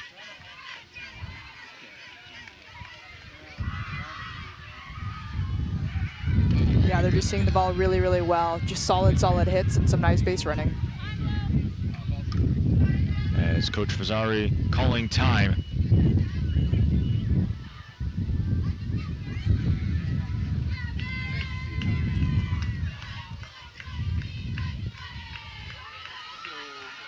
(5-2), Carroll leads here at Ruth Leedy Field.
So Irish Jones will be taking the place of Kennedy Kemp, the third different pitcher Wheaton has used.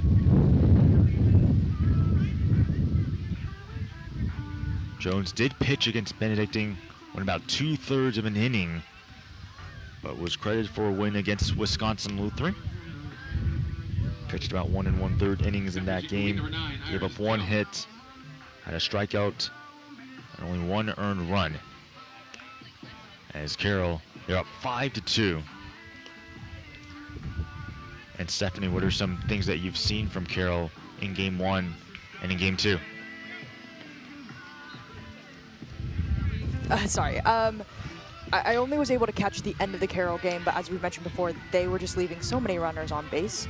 And they have just been really cashing in their choices. Oh my goodness. I can't speak. Give me a second. They have been cashing in those runs. I think they've just been seeing the ball really, really well, simply hitting the ball where the Wheaton players aren't, and that's how you win softball games. So 2-1, still nobody out for the Pioneers. 2 runs here in this inning. Shallow left field, and they can't track it. Arnett throws it over to third base, and they're gonna say that she's out. Yeah, really nice play by Hartnett over there. That's kind of one of those, we've talked about this before, those Bermuda triangles, where the left fielder and the shortstop can't get to it, but really nice throw to be aware to even try and throw it to Figueroa to get the lead runner out. That's a huge first out for Wheaton. Stanchina is on, that one's high for ball 1. Grounded up but had an RBI in the second inning.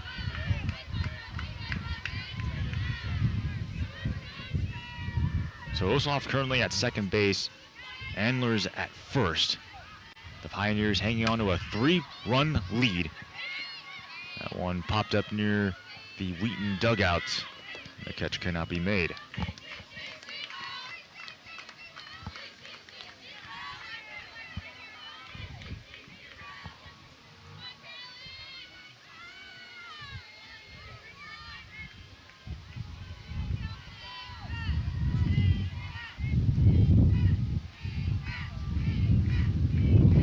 Stanchina off speed.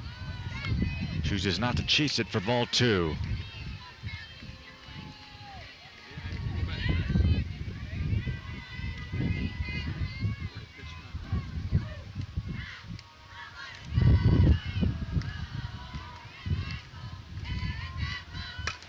Blooper out into the right field, and the catch is going to be made by Abby Whitehead. Everyone trying to tag back home. Meanwhile, Osloff does do that, and she advances to third base, so the runners are at the corners. That was a bit of a wacky play. Nice catch by Whitehead. Her throwback to Welch was off center, but the ball actually hit the base runner, who is already out, so I guess that's why she could tag up. Yeah, a little wacky. Number 23, Abby Curtis. Potentially, though, that saved a run because that ball was way offline, so maybe Wheaton should be thankful. So now 2 on and 2 out. As Abby Curtis is back up, she just had a 2 RBI double in the second inning.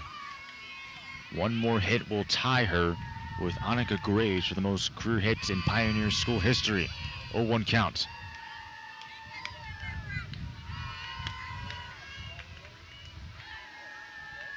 With Iris Jones commanding the circle. Last year, played in 11 games, started in 8. ERA of 2.94. 1-1 count, swing and a miss for strike 2.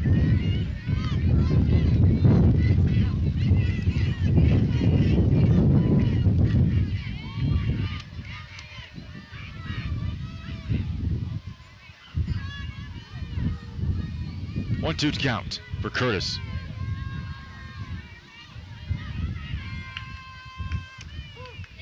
In there for strike 3. She is caught looking. As we will head into the bottom of the third. Pioneers lead 5-2.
Pioneers were able to score 2 runs in the top of the third.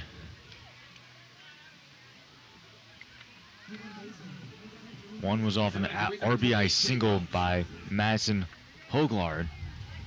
The other one was off another RBI single by Oslav.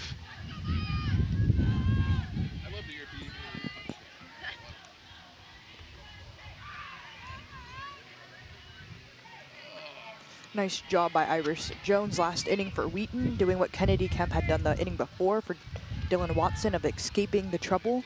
But Wheaton are back down 3. Or, yeah, sorry. Kate Welch is hitting, rounds that one over. Chino has trouble handling that, and so Welch is able to get on base.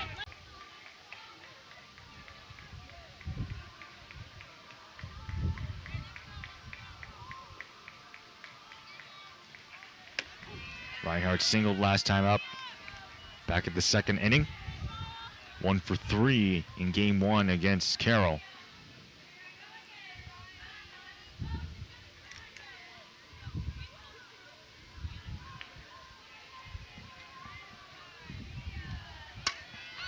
A blooper out into left field, and the catch is made. Curtis holding that one in for out number 1.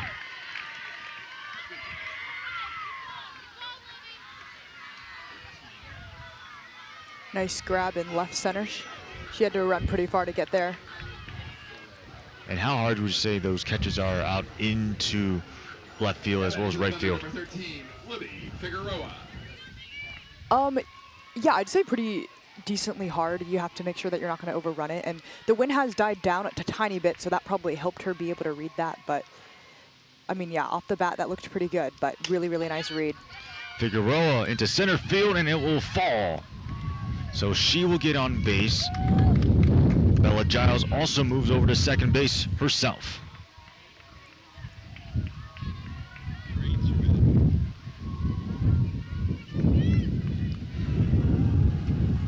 Here's Madeline Hilliard at the plate. She got on base last time out in the second inning through an error, as the tying run is currently at the plate.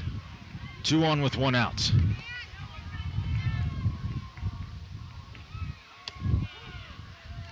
In there for strike 1.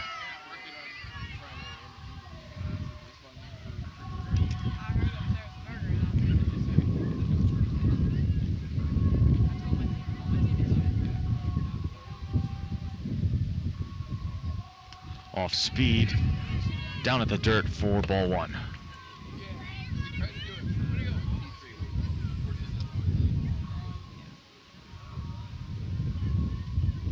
Monica, the next person due up for Wheaton if she gets her opportunity. Chance at a double play. Throw over to first is wide. A chance now to bring a run in Bella Giles, and she will score.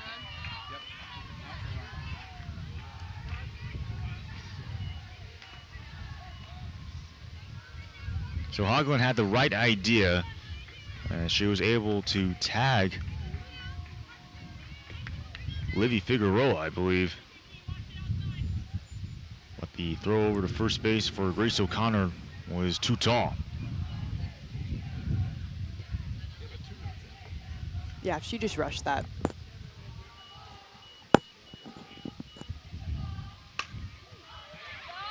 Into center field. Another base hit for the Thunder.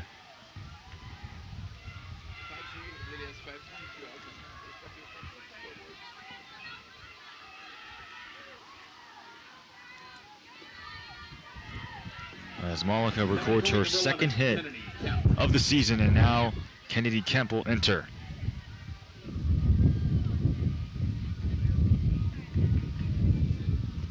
Two on and two out.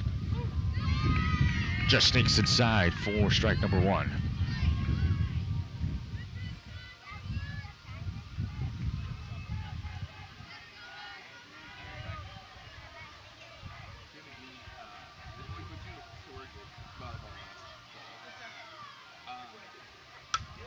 Kemp, shallow, now into the outfield, and it's going to land as a base hit. Here comes one run, and Hilliard, and she'll score. It's a one-run game, 5-4, Pioneers still lead. Yeah, those are those hits that kind of sneak in because they're bloopers. Nice base running with 2 outs from Hillier, and Kemp made her way to second base with the throw offline from the left fielder.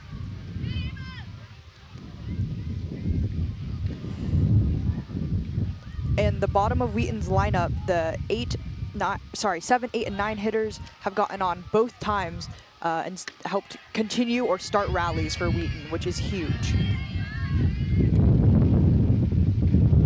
And isn't it huge that you can get production? Normally you get production from what, your 1, 2, 3, maybe your 4th people in the starting lineup, but then to get production from what, the 7, 8, 9 is really huge for any offense.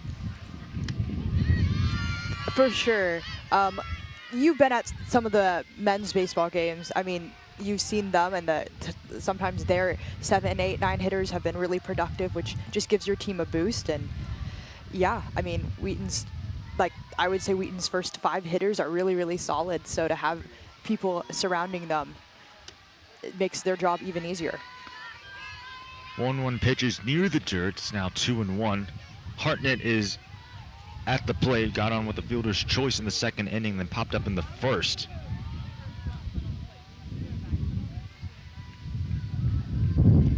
Schneider continues to stay at the dirt. It's now 3-1. In danger of loading the bases, Nori King is due up.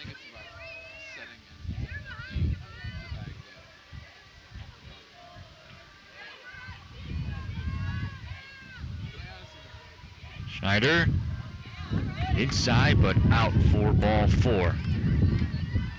So now the bases are loaded with 2 outs.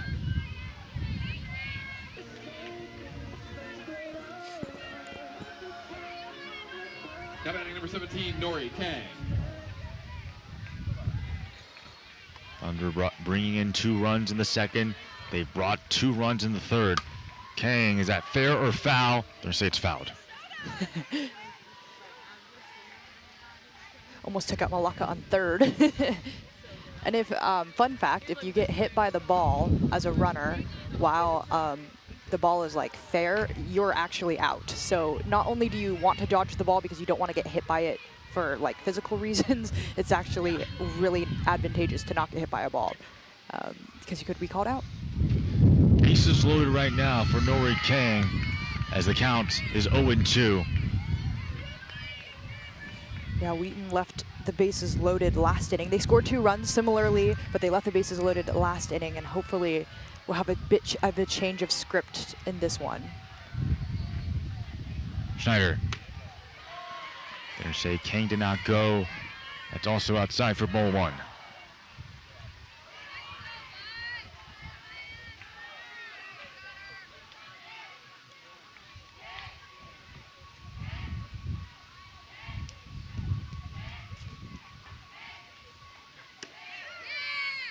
Down at the knees, ball 2.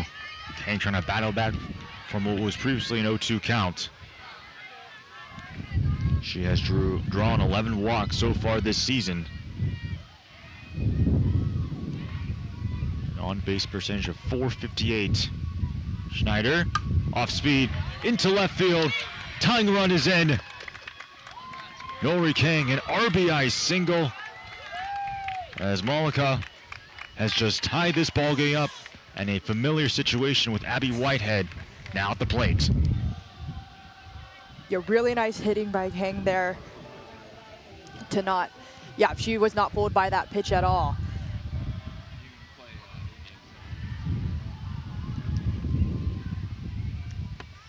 Coach Hess coming out. There might be a pitching change for the Pioneers.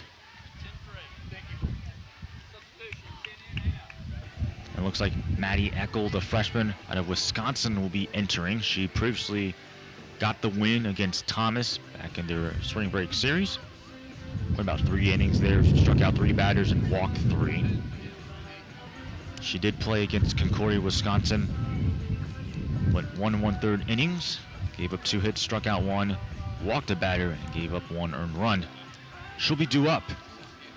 The game knotted up at 5-all, and Abby Whitehead to bat.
So Maya Schneider's day is over. She lasts about 2 2/3 innings. Gave up 7 hits and 2 earned runs. And instead, Maddie Eckel will be entering the game, going up against the power hitter Abby Whitehead, who was in this situation the last inning where the bases were loaded and she flew out the last time.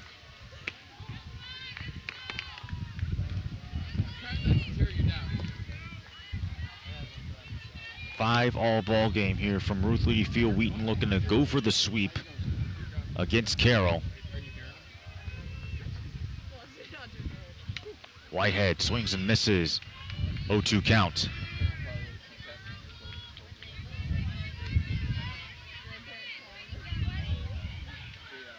Nori Kang and Kennedy Kemp providing the last 2 RBIs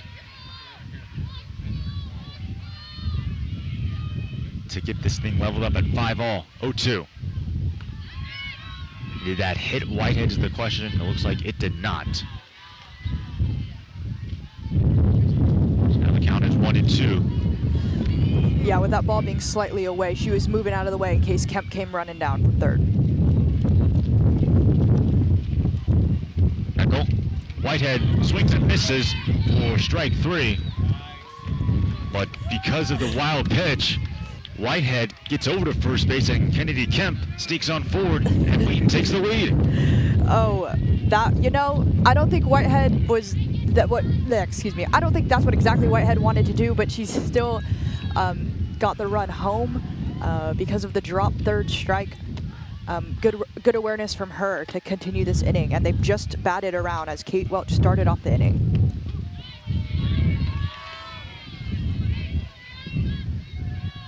So 6-5 lead. The Thunder have poured in 4 runs here in the bottom of the 3rd.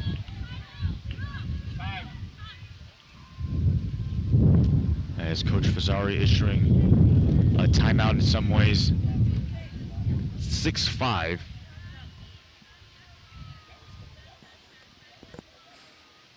Yeah, and 3 out of those 4 runs have come with 2 outs.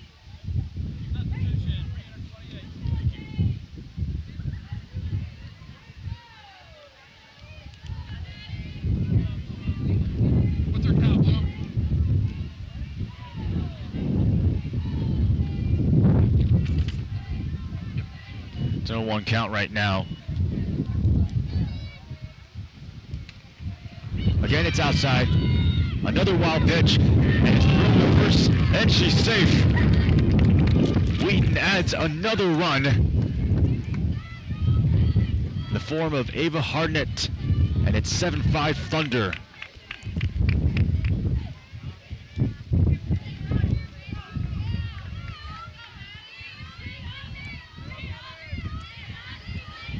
Some really nice awareness there. Nice slide too by Hartnett.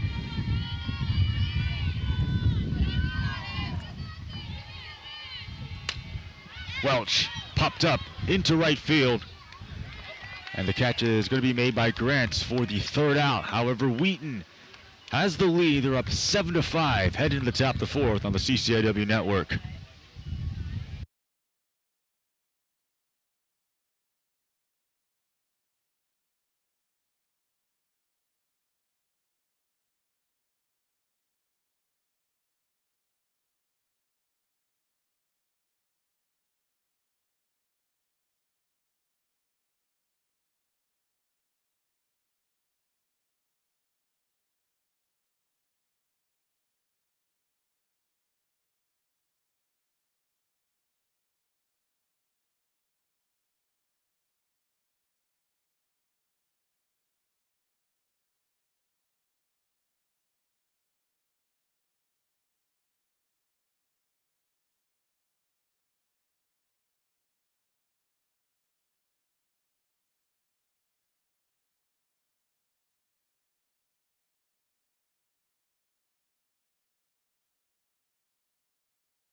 Welcome back to Ruth Leedy Field on the CCIW network. Carroll was leading 5-2, and then Wheaton put up 5 runs of their own. They're up 7-5.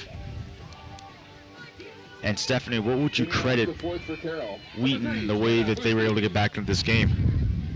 Yeah, I think they did. They had some nice hits, Aiden. But with 2-out rallies, I think a lot of that came from. What a catch by Kemp!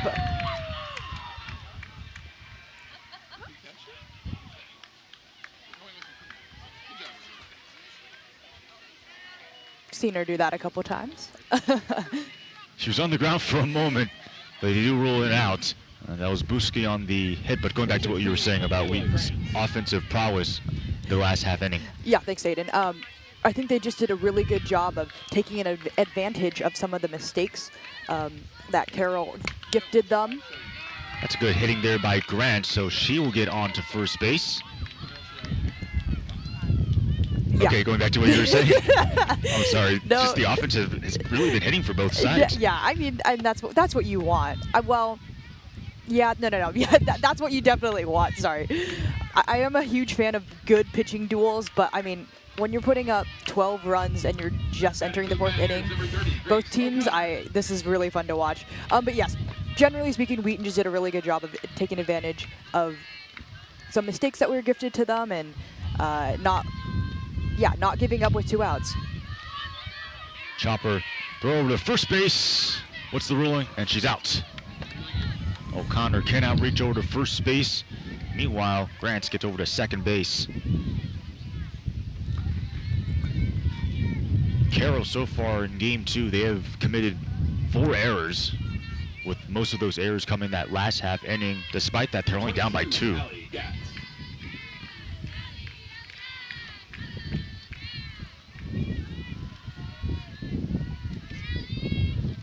Gatz swings and misses. Iris Jones, the third pitcher in for Wheaton, holding on to a 7-5 advantage. Gatz caught looking for strike 3 in the first inning, then got a single in the third. Off speed, that one into center field, and it goes over the head of Kemp. Here comes 1 run in Gratz, and she will score, and it makes it a 1-run game. It's an RBI double for Ali Gatz. Yeah, nice hitting. She was not fooled by that pitch and just hit that over Kennedy Kemp's head. I think that this game is going to go down to whose defense is better, because both teams are seeing the ball really, really well. And yeah, the down at the dirt for ball 2. And Stephanie, you were calling the baseball game 2 days ago on Monday, that weather was obviously a lot different from what today is. What do you prefer? Oh, I mean, I gotta say today's weather, absolutely. Part of it is because the sun is out, which is definitely helpful. But I mean, you were also there on Monday, Aiden, and I think the wind it felt almost just as brutal. But yeah, what do you prefer? Yes, I prefer this as well. I like that the sun is out. Exactly. Also, given the fact that the last game, the game that was on Monday, it started at 6 p.m. and so it went into the night, which is not necessarily the most fun thing to be doing, sitting out there in the cold. So 3-2 count for Hogland. Fly ball to right center field, and the catch is made. I think that was Kennedy Kemp who came up with it, and she does for out number 3.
(7-6) in a high-scoring affair in the CCIW. Mia Reinhardt will be heading for the Thunder.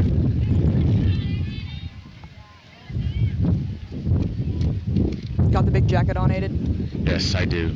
It's not because of the temperature, it's because of this wind, which I'm pretty sure the viewers at home can feel because of our microphones.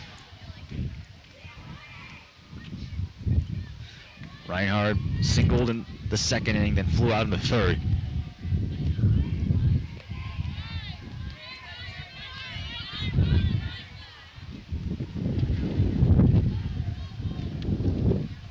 Again, for Carroll, this is their first conference matchup. Wheaton, their second. They've already taken on Illinois Wesleyan last Friday.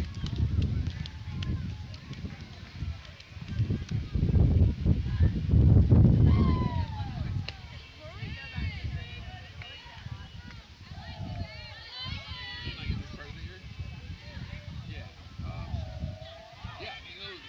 2-1 count for Reinhardt.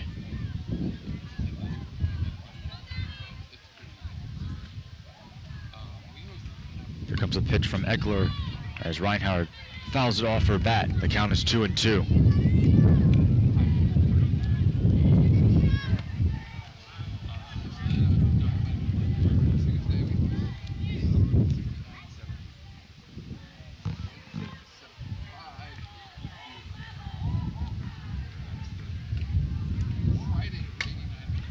And that's going to be immediately caught. Ogland able to make the catch for the first out.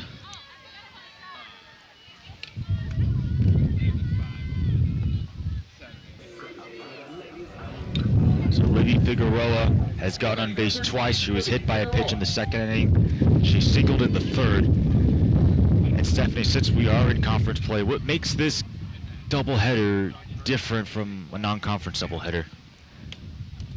I mean, it's a CCIW match, meaning every game matters. They only play every team twice, so they are only going to see each other, like, I guess in one day, because they only play double headers. So yeah, I think this is also huge for Wheaton because they did lose their first 2 games to Illinois Wesleyan. So to potentially be able to break even this early on in the season means a lot. And, well, it would be nice for them to start another winning streak of more than just 1 game. Yeah, Wheaton at one point was on an 8-game winning streak. Their last win was against Wisconsin Lutheran before being Carroll in game 1, and then they went on a 6-game losing streak, losing to Aurora, Illinois Wesleyan, and Benedictine in double headers. 1-2 pitch is right over to Hoagland, and she'll throw it over to first base. Catch made by Grace O'Connor to retire Figueroa. Yeah, and then I think just one more thing about conference play is like that is what matters. That is how playoffs work. You have to do very well in conference. Is it the top 16 make it? No, 6, not 16, excuse me. The top 6 teams make it to the playoffs. And so, I mean, I think obviously winning is always great whenever you play any team, but it just means a little bit more in conference play. So now Madeline Hilliard is hitting for the Thunder. She got on to first base via a fielder's choice in the 3rd inning.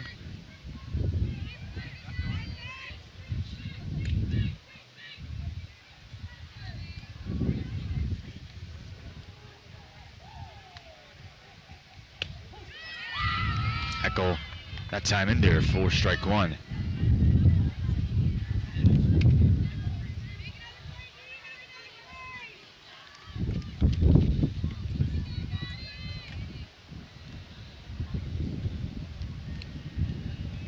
That one down at the dirt, 4-2. Yeah, that didn't quite look like she got it cleanly. I might have hit her body a little bit, which is why it definitely squirreled out.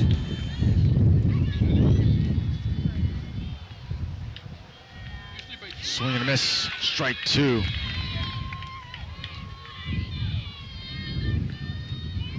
Hilliard now operating on a 2-2 count.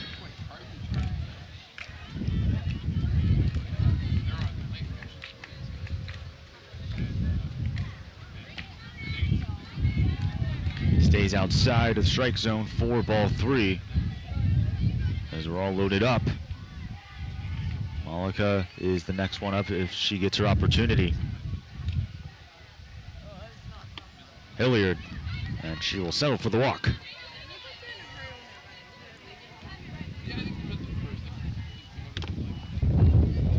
And I think that's why, in that at-bat kind of encapsulates why Wheaton has a very large amount of walks, because they're very patient and don't often chase, which makes it really hard as pitchers, because you might get ahead on a Wheaton hitter 0-2 or 1-2, and suddenly they're on first. Yeah, Wheaton leads the CCIW in total walks at 82. Correction, that's Carroll. They have 82 walks. They're second. Wheaton, 104 walks, which is also 8th in all of Division III. Swing and a miss there from Malika.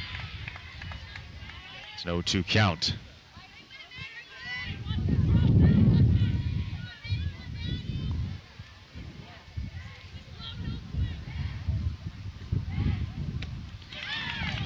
And there's strike 3. So Eckel does her job, as it is a 7-6 lead though for the Thunder.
Here's Val Osloff to hit. RBI single back in the 3rd inning. She also walked in the 2nd with Iris Jones still in the circle for Wheaton, holding on to a 7-6 lead.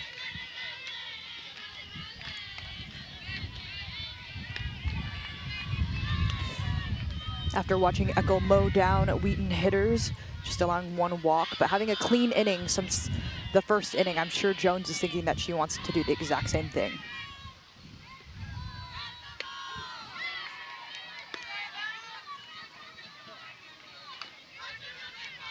Two-one count now for Osloff.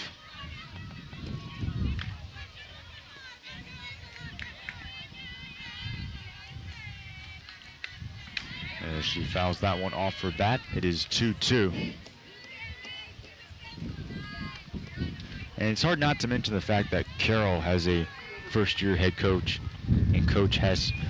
What would you say are some of the advantages and disadvantages of having a first-year head coach in a program? That's a good question. I think... As Osloff swings and misses there for strike 3. And she doesn't bother to go over to first base as they already tagged her out. I mean, I think it really just depends on the program. Their longtime coach, Amy Gradecki, retired at the end of last season, and she was the winningest coach in Carroll history. So, I mean, obviously to replace her, I think, would be a hard task for Carroll's coach, Coach Hess, right? Okay.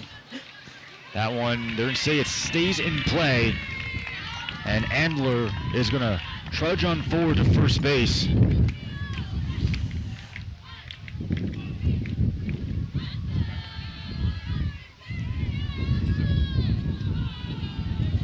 But yeah, I think having a new coach could be exciting. Their team, looking at their team, I feel like they're similarly built to Wheaton, with a fair amount of upperclassmen, but also a lot of underclassmen and freshmen. Like looking at the lineup, I would say about half of this lineup are freshmen, just like how Wheaton's lineup is pretty underclassmen heavy, freshman heavy. So I think kind of coming in with a new coach and having a kind of mixed but younger team, I think is exciting. And yeah, obviously she has really, really high goals, high expectations for Carroll. What a tip right there, but Emma Shaw, who was encroaching to try to steal second, will stay over at first base for Coach Hess. She was previously an assistant at Hinsdale from 2022 to 25, and was also a head coach at Iroquois High School from 2020 to 2022. Another bunt attempt as it goes near the dirt. Shaw has to stay over at first base. Hillier took that ball, it bounced off of her hand. Definitely stinging, but she's sticking behind the plate. Stanchina grounded out in the second, but again had an RBI, and then she flew out in the third. 1-1 count. She'll actually swing this one into right field, and the catch made by Abby Whitehead for the second out.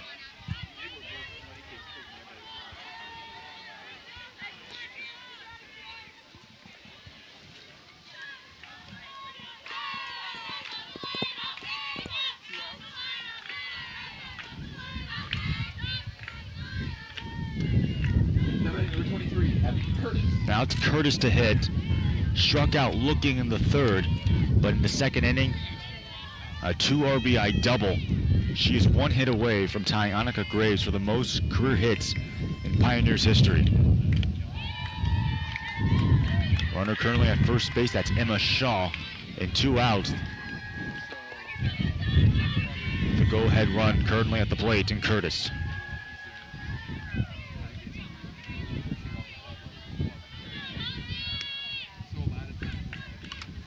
Curtis swings, and she fouled it off her bat. 0-2.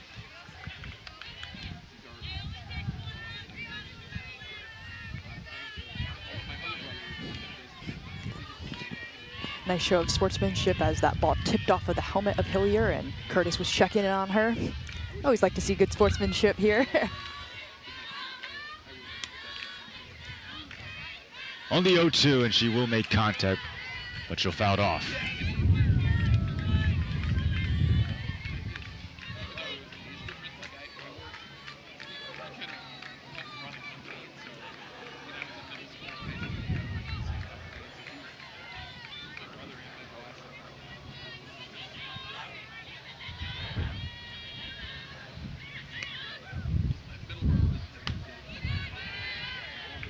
Curtis draws the first ball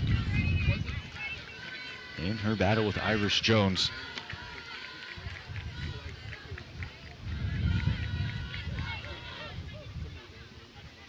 So far, Jones 2 2/3 innings worth of pitching. That one with some weak contact, an infield pop-up, and the catch will be made for the third out by Ava Hartnett.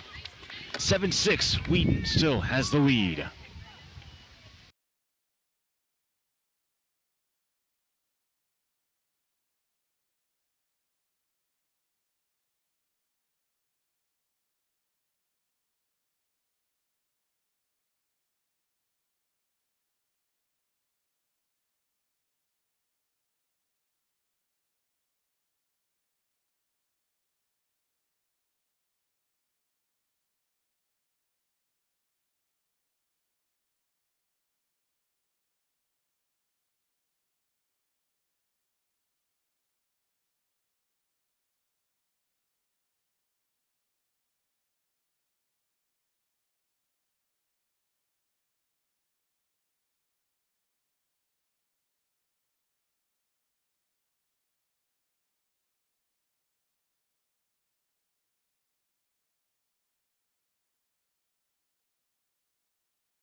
Leading off for the Thunder, number 11, Kennedy Kemp.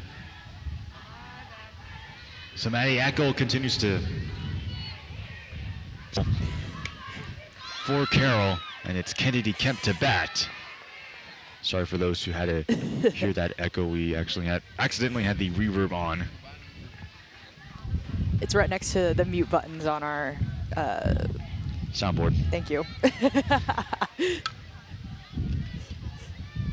Kip, an RBI double back in the third inning. She also singled in the second inning, so 2 for 2 this afternoon.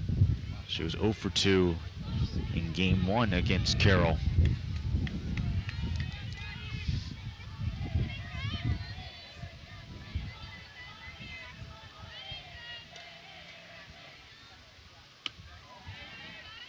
It will shoot outside for ball 1.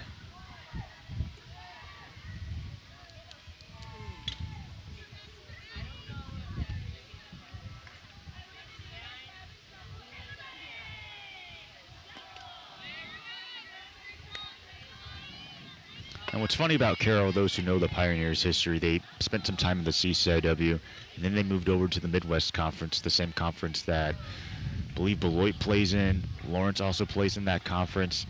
And then they made CIW, as Kip has some weak contact on that, and she'll be thrown out on first base.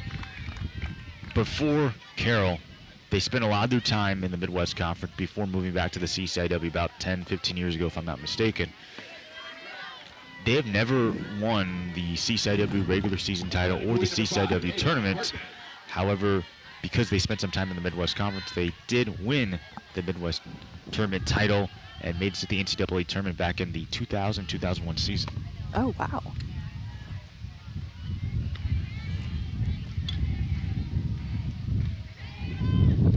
Carroll got still looking for their first CCIW tournament appearance in 3 seasons. Also their first winning season as well in that same time span. It looks like Ava Hartnett was hit by a pitch, so she will advance over to first base.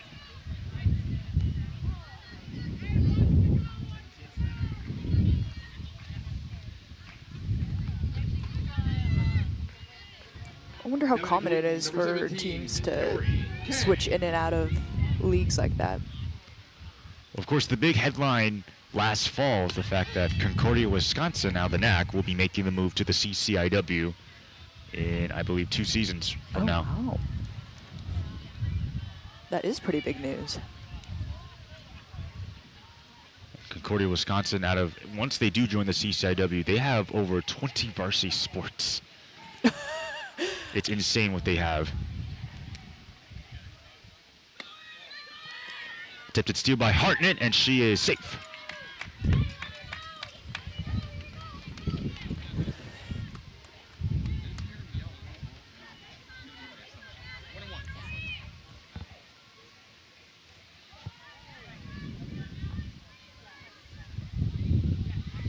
So Nori King, an RBI single in the 3rd inning.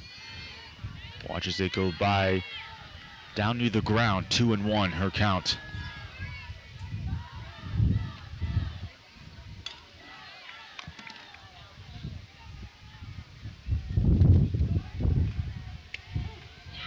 King sneaks inside for strike 2.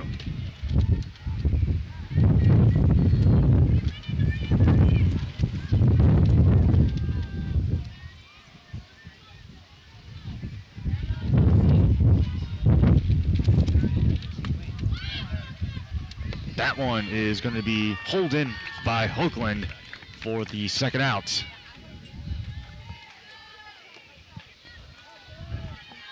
And it brings on Abby Whitehead in a familiar spot. 2 outs. Bases are not loaded though, unlike her last 2 plate appearances.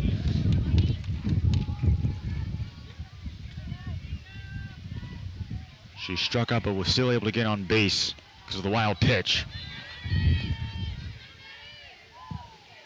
Real quick, going back to Concordia, Wisconsin, just because I was intrigued that you said they had so many sports, they actually have more women's sports than men's sports, including acrobatics and tumbling, esports, dance, and triathlon, and shooting. That's, yeah, I don't think a lot of, they're D3, right? Yep, they are D3. I don't think a lot of D3 schools have things like shooting and triathlon, but that's awesome.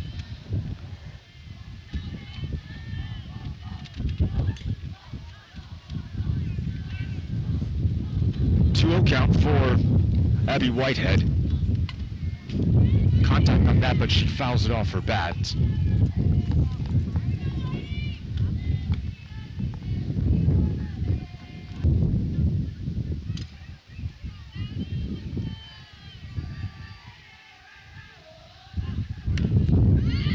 Two and two now the count. And I'm assuming for Concordia, Wisconsin, given that the CCIW doesn't support every single sport, the assumption is that Concordia, Wisconsin is going to have to be affiliate members of some other conferences that do still sponsor that sport.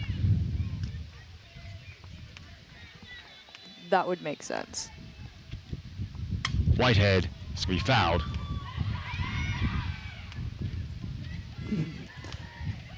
Definitely was ahead on that ball, and you heard people yelling heads, heads, heads, and indeed there was someone. Oh, gotta watch out for the foul balls here at Ruth Leedy Field, people.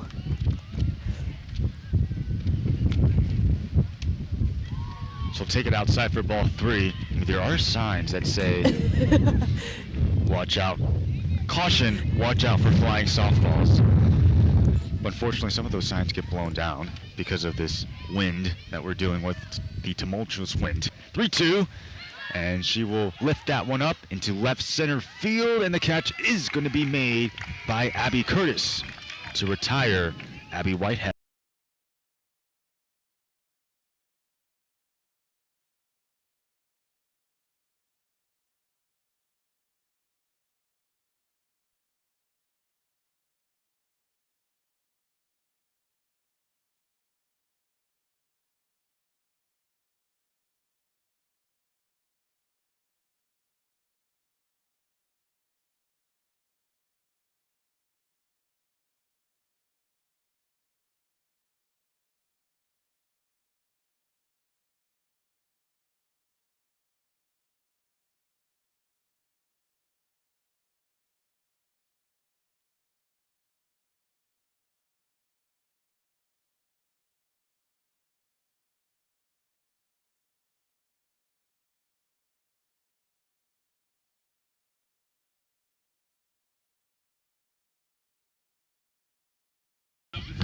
sixth inning here from Ruth Leedy Field. It's a 7-6 lead for the Thunder.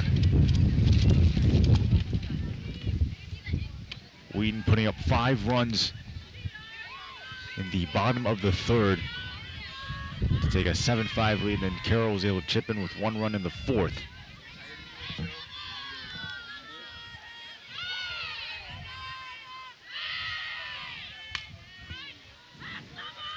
As Buski fouls that one off for bad. And Stephanie, you were talking about this, I think, an inning or two ago, the work that Irish Jones has brought to this Wheaton squad. Yeah, coming in after Dylan Watson was pulled early and Kemp was unable to get through an inning of work. She has done a great job. She has pitched 3 innings or over 3 innings just twice before this. That was even last season, and she's already pitched 3 innings here, and I believe she will probably be trying to pitch 2 more, this one and the next.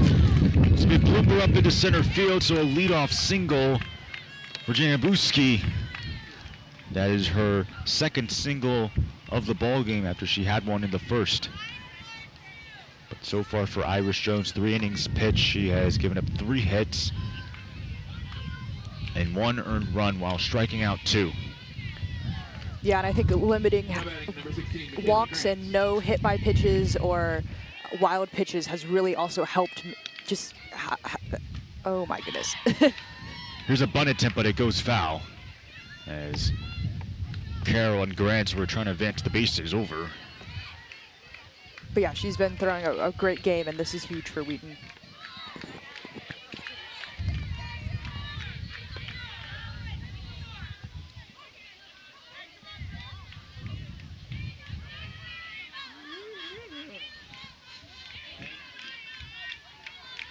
Oh, 1 count for Grants.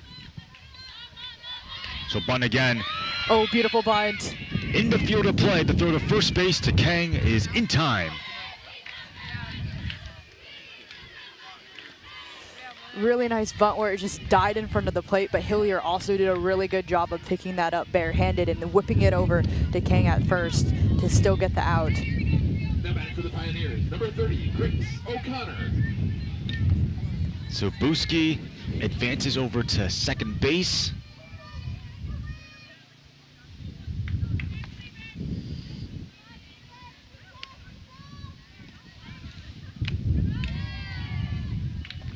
Pioneers have now the tying run at second base and the go-ahead run in the form of Grace O'Connor at the plate.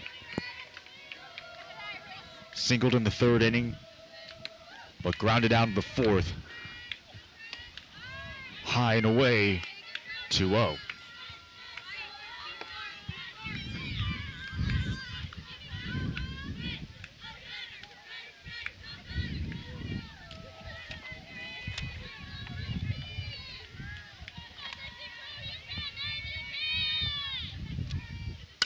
O'Connor, a blooper up into left field. And Buski gonna stay over at third base, not gonna risk it, as that is a single for Grace O'Connor, her second of the ball game. Went with that pitch to hit it to the opposite field. There's been a lot of nice opposite field hits.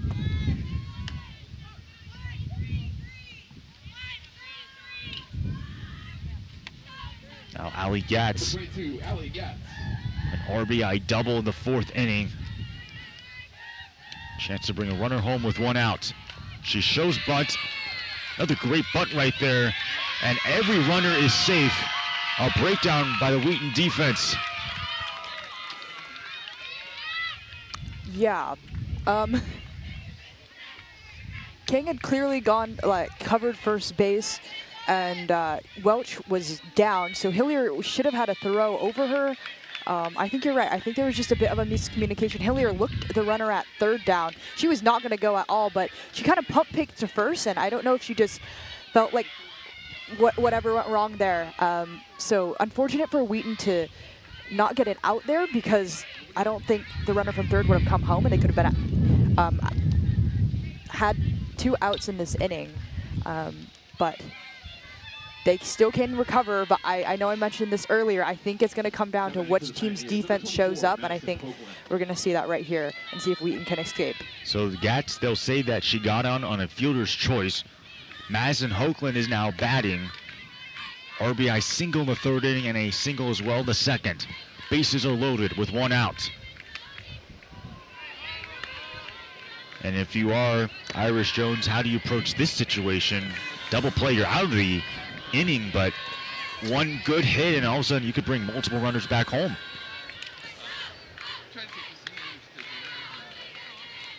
That actually hits her and the game is tied. So Hoagland gets on to first base as Buski slides on over to home with ease.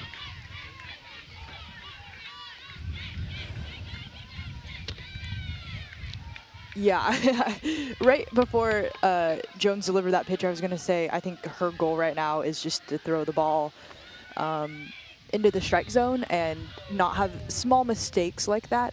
Wild pitch can score someone home. Hit by pitch can score someone. Yeah, just a tough break there for her. If I'm not mistaken, the Thunder will be making a pitching change, and Shyla Dozeman, who did excellent work in Game 1, will be taking over for Iris Jones here in Game 2.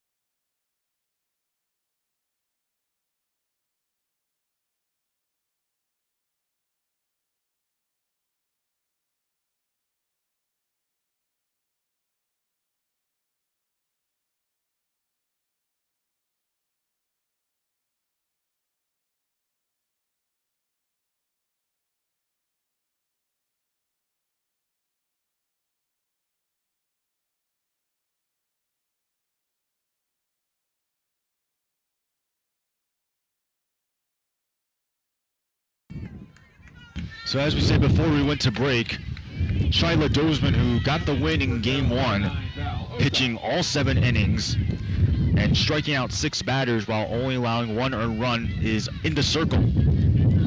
Val Ossoff is batting, swings and misses on the first offering for strike 1.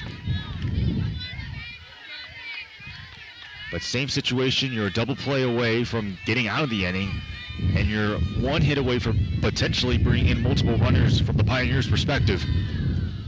Dozeman, another swing and a miss.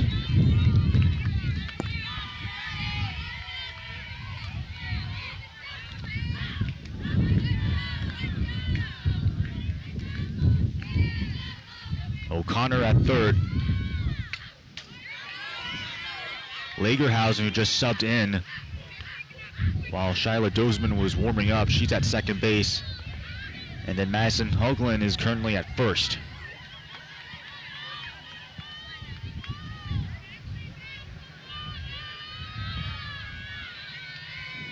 Oh, 0-2 count though for Ossoff.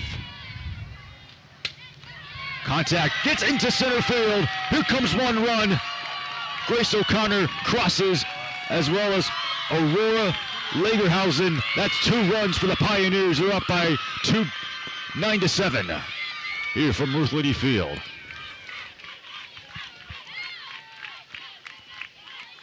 I think Hartnett had to play on that. I mean, she tried to dive for it and just missed. You were right, Aiden. A base hit scores 2. Still just 1 out. Yeah, those runs are going to go against Iris Jones, so her numbers might look a little bit slightly inflated, but I mean, I go back to what I said earlier. I still think she did a really, really good job coming into this game and throwing over 3 innings. I think that'll only be 3 runs. No, sorry, that'll be 4 runs against Jones, but still. Considering that Watson and Kemp combined through 1 or 2 innings, yeah, it was good. Andler grounds out to first base. So she herself is retired. Now batting number 6, Kelly Stanchina. Now here's Kelly Stanchina. Has flown out in her 2 at-bat appearances in the 3rd and the 5th inning. So now runners on 2nd and 3rd and 2 outs. Hoagland at 3rd, Osloff at 2nd. Pioneers looking for the split. This is their first time they're playing a conference matchup. The Thunder, this is their 2nd time they're playing a conference matchup. They took on Illinois Wesleyan on Saturday. A wild pitch, and Hoagland does not want to advance. Do you agree with the decision right there? Yeah, Hilliard had a really nice recovery. I don't know if this is actually true, but I thought the batter took a couple seconds too late to get out of the way in case you were coming down, and so I think it was the wise decision. 1-1 count. Remains close to the dirt. It's now 2-1.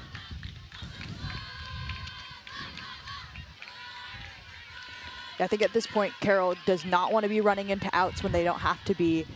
Wheaton had a really nice 2-out rally in the 3rd inning.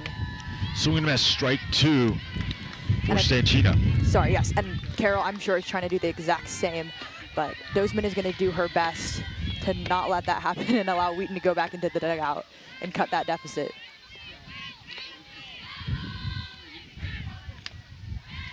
Here's the 2-2 pitch from Shyla Dozeman, and it hits Stanchina. The bases are reloaded. Yeah, that was tough. You had her at a 2-2 count, and the ball just didn't drop. Now batting number 23, Abby Curtis. Now Abby Curtis is due up. Again, if she records a hit, she will tie Annika Graves with 155 career hits, the most in Pioneer school history. A 2 RBI double back in the 2nd inning. She was caught looking on strike 3 in the 3rd inning, then popped up in the 5th.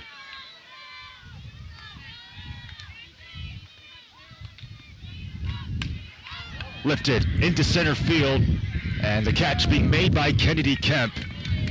Carroll strands 3 runners, but they score 3 here in the top of the 6th. They lead 9-7.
So while we were at the break, the Pioneers bring back their starter from Game 1.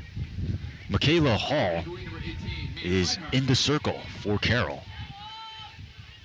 Isn't it funny that both starting pitchers from Game 1, and Michaela Hall and Shyla Dozeman, are pitching for both teams?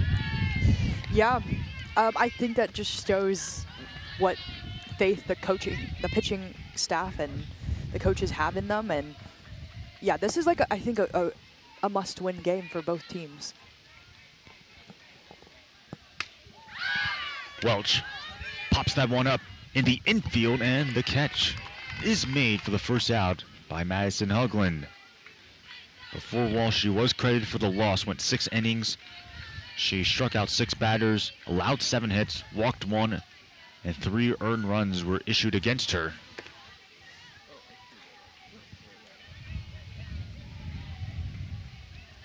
Here's Mia Reinhardt for Wheaton. Singled in the 2nd inning, but has flown out in the 3rd and the 4th.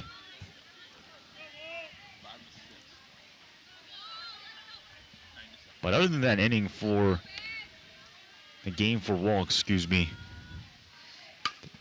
as that one is popped up, shallow left field, and what a nice catch that was by Kaylee Stanchina for the 2nd out. Definitely, she had to run to her right and catch that over her left shoulder, actually, but I thought she had the best play on that. And made it out. So Figueroa will be batting against Wall, who has been a sensational pitcher. 6-1 this season, a 2.04 ERA, the 2nd best ERA in the conference. 58 strikeouts on the season, 2nd best in the CCIW. She has a whip about .98, which leads the conference 35th in all of Division III. Averaged about 7.4 strikeouts per 7 innings, 2nd best in the CCIW. As Figueroa falls behind early, the count is 0-2.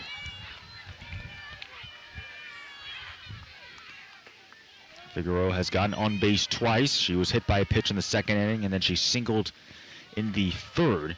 4th inning, she grounded out.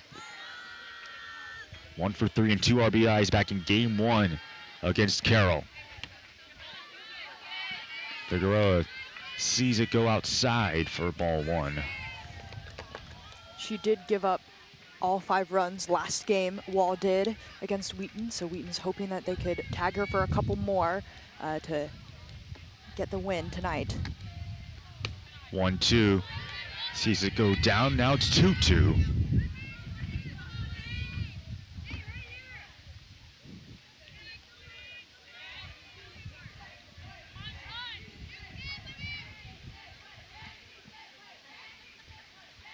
Wall, Figueroa, and that one is going to be fouled. Sent that over near where Hillier's trying to, or is in the on-deck circle.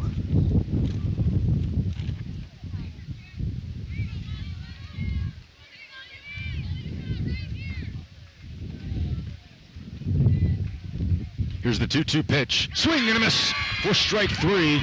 Wall coming in relief and providing a massive K. And the Pioneers still preserving their 9-7 lead.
Here's Gianna Buski for Carroll to lead off the Pioneers in the top of the 7th inning. They're up by 2. Buski singled her last time out in the 6th.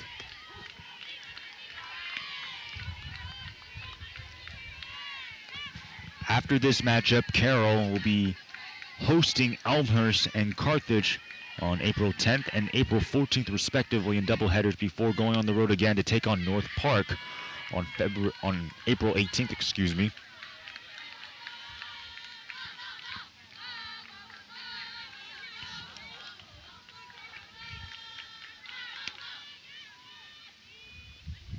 Swing and miss for Buski, strike 2.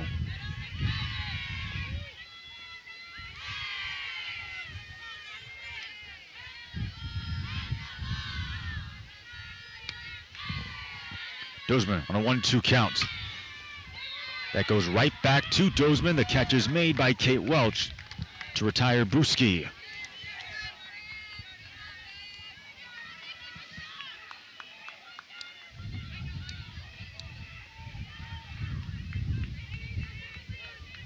Now batting number 16, Michaela Grant. Here's Michaela Grant to hit. Grounded out in the first and second inning, and then had a sacrifice bunt in the 6th.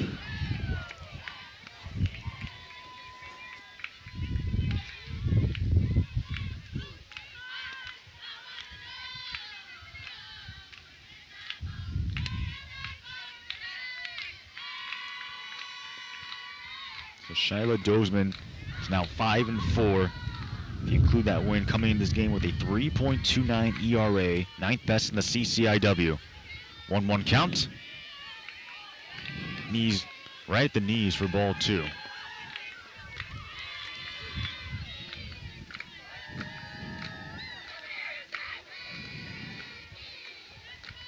Last year, Shyla Dozman went 8-8. As a pitcher, had 74 strikeouts.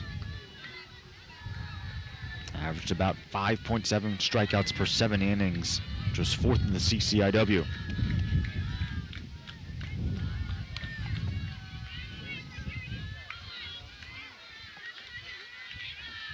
Grant on a 2-2 count.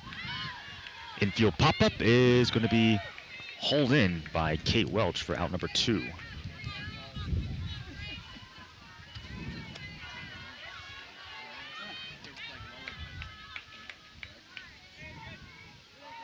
Now Grace O'Connor will hit. Now batting for the Pioneers, number 30, Grace O'Connor. 2 singles, a walk, and a ground out for her in game 2.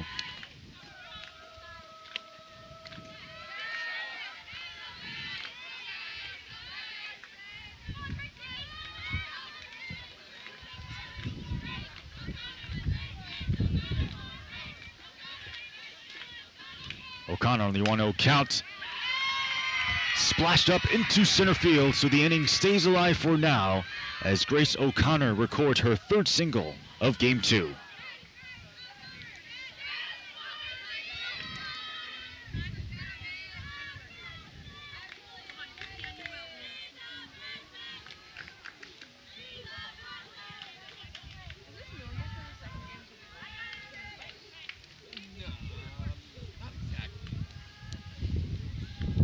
So Allie Sondergaard will be pinch hitting for Carroll and for Aurora Lagerhausen, a freshman out of Hempstead, Illinois, playing in her 5th game. She previously played against UW Stevens Point, Thomas Wittenberg, and Ohio Wesleyan. Pinch hitting for Carroll, number 31, Allie Sondergaard. Grace O'Connor at first with 2 outs.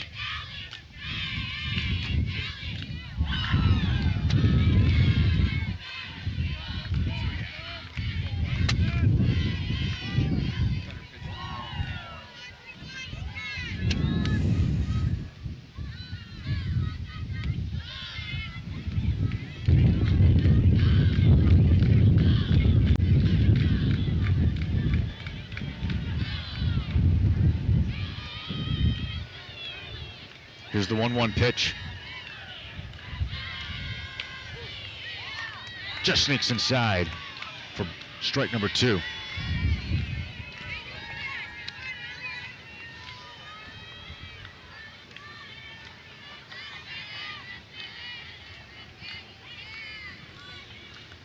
Sondergaard stays alive. The count is 2-2.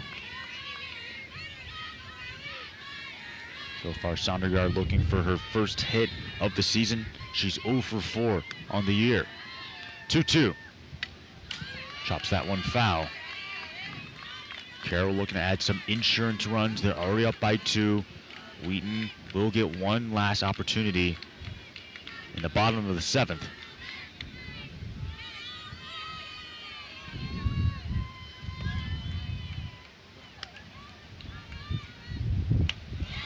Off-speed pitch, throw over to first base, and O'Connor's safe.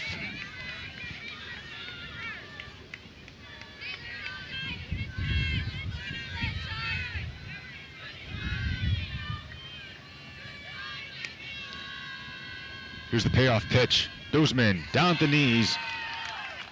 Sondergaard will walk over to first base. Yeah, Dozeman wasn't happy with that one. Saw her shaking her head after that. But Now batting for Carroll, number 24, Madison Hoagland. Now it's Madison Hoagland to bat. She was 0 for 4 in game 1. In game 2, she has singled in the second. She had an RBI single in the third. She was hit by a pitch in the 6th. So she has gone on base 3 out of 4 appearances.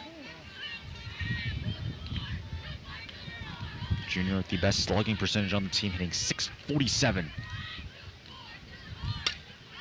Lifted into right center field. It will fall. A base hit. Here come runners. Grace O'Connor will cross and score. The insurance run for the Pioneers are now up by 3.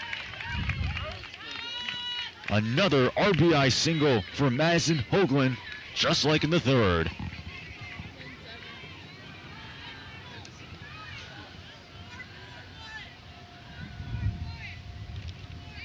Now batting for Carroll, number 9, Val Ossoff. So Ossoff looking to add on some more. 2 RBI double in the 6th and an RBI single in the third. Runners at the corners with 2 outs. Sondergaard at third and Hoagland currently at first.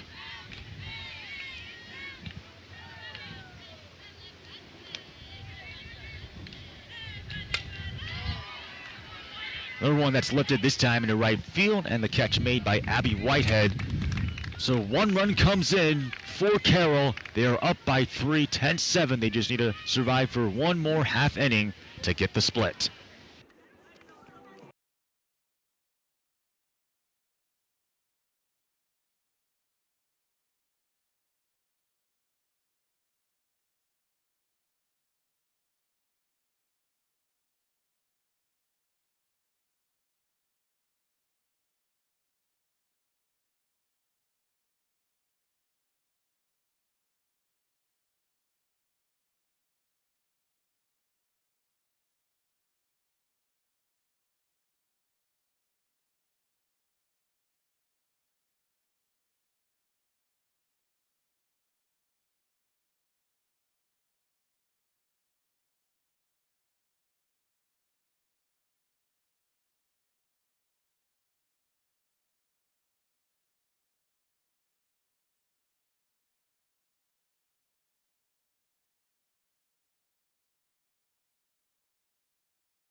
Bottom 7th here from Ruth Leedy Field. Adeline Hillard will lead things off for Wheaton. Moving off the bottom of the 7th for Wheaton, number 8, Madeline Hilliard. After her, it's gonna be Michaela Malika to hit. And then Kennedy Kemp. As you have the 7, 8, 9 batters up for Wheaton.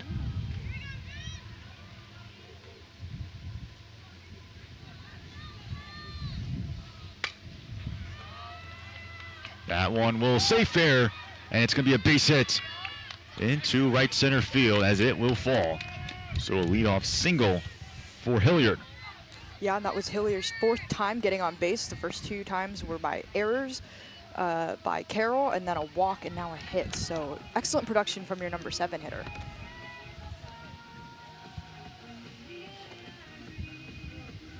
So Malika will be hitting for Wheaton unless Coach Fazzari is making a change.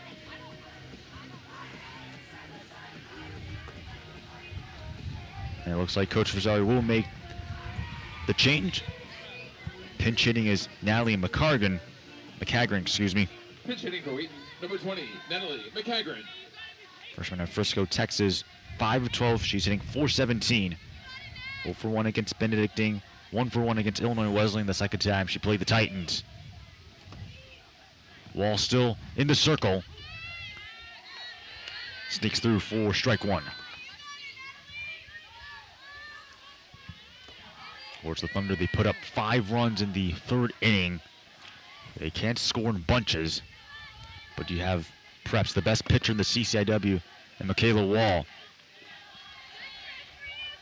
She swings that one foul, strike 2.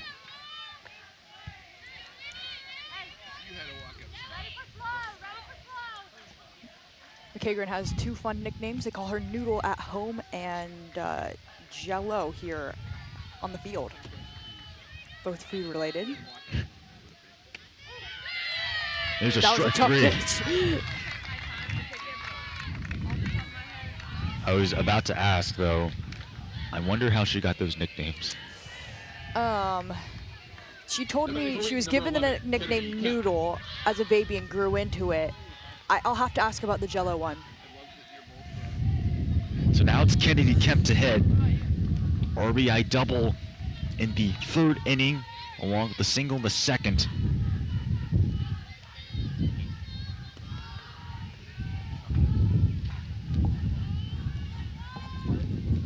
After her, Ava Hartnett will be batting next if she gets an opportunity.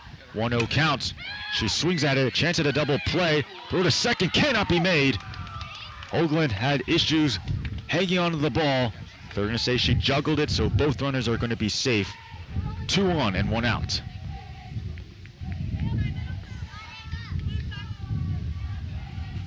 Hillier doing an excellent job of just running, still running to the bag, forcing that out.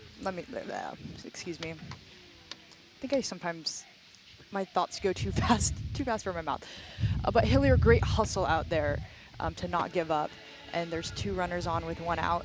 And we'll see if Wheaton can really take advantage of this, because another error by Carroll has kept this inning alive. In fact, Carroll has committed 5 errors in this game, and they lead by 3. Combined 23 hits from both teams, despite a combined 11 hits back in game 1. As Ava Hartnett will be at the plate, she represents the tying run. Everybody for week number 5, Ava Hartnett. She was hit by a pitch in her last plate appearance in the 5th inning.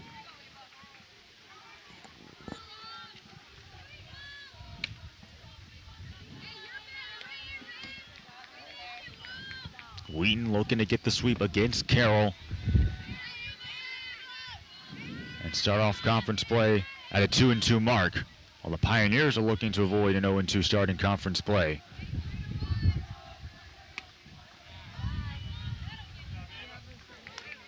You know, on that ball hit by Kemp, I actually thought that was going to be a game-ending double play because of where it was placed, but like, you never know. You hit the ball and weird things happen on the softball diamond. And Hoagland had an opportunity to make the throw, she did. to make the tag and the throw over to first. As Hartnett has 3 balls in a row. After her, I believe it's Nori Kang who will be batting, barring they don't bring in a pinch hitter.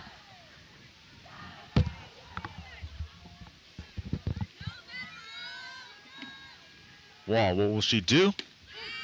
It's a called strike. Good take by Hartnett. This one I think will be a bit the more interesting pitch to me. If Hartnett's swinging anything in our wheelhouse, what Wall would do. Would you swing if you're Hartnett? Oh, that's a hard question. 3-1 count, and she'll settle for the walk. You know, I was gonna say I don't think I had the plate discipline as Hartnett does, so I was gonna say no, because she and Kang at the top of your lineup are just so patient. That's her second walk of the game. On a 3-1 count again. So I would say with Hartnett, I would almost always not swing just to see what happens. But if it was me personally, if it was close, I would have. So now Nora Kang, with the bases loaded, is at the plate. She swings and misses on the first offering. She had an RBI single in the 3rd inning. She singled in the first. She was hit by a pitch in the second.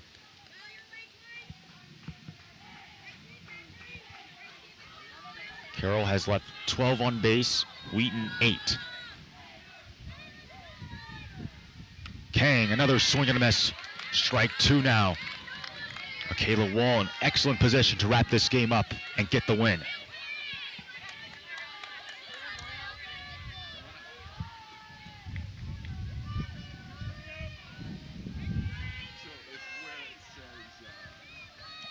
On the 0-2. Cold strike 3. She's caught looking.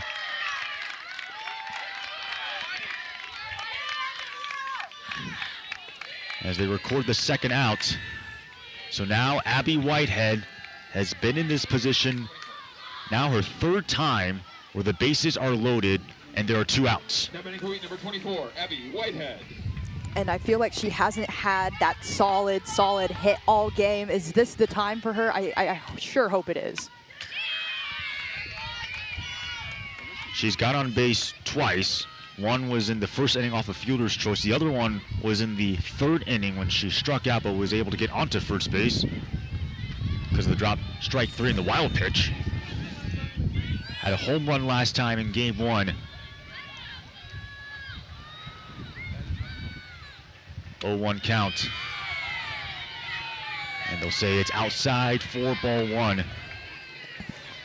We saw her hit a walk-off home run a couple weeks ago. I mean, she could do it again. I believe that was against Blackburn. 1-1 pitch. Whitehead lifted into right field, and the catch will be made for the third out by Michaela Grant. And so the Pioneers take game 2 with a final score of 10-7. They will earn the split. Wheaton took game 1. As for Carroll, their next game will be at home against Elmhurst. Wheaton, they'll be on the road against Carthage. Stephanie, your final thoughts on this doubleheader? Yeah, this is, I think, actually a really gut-wrenching loss.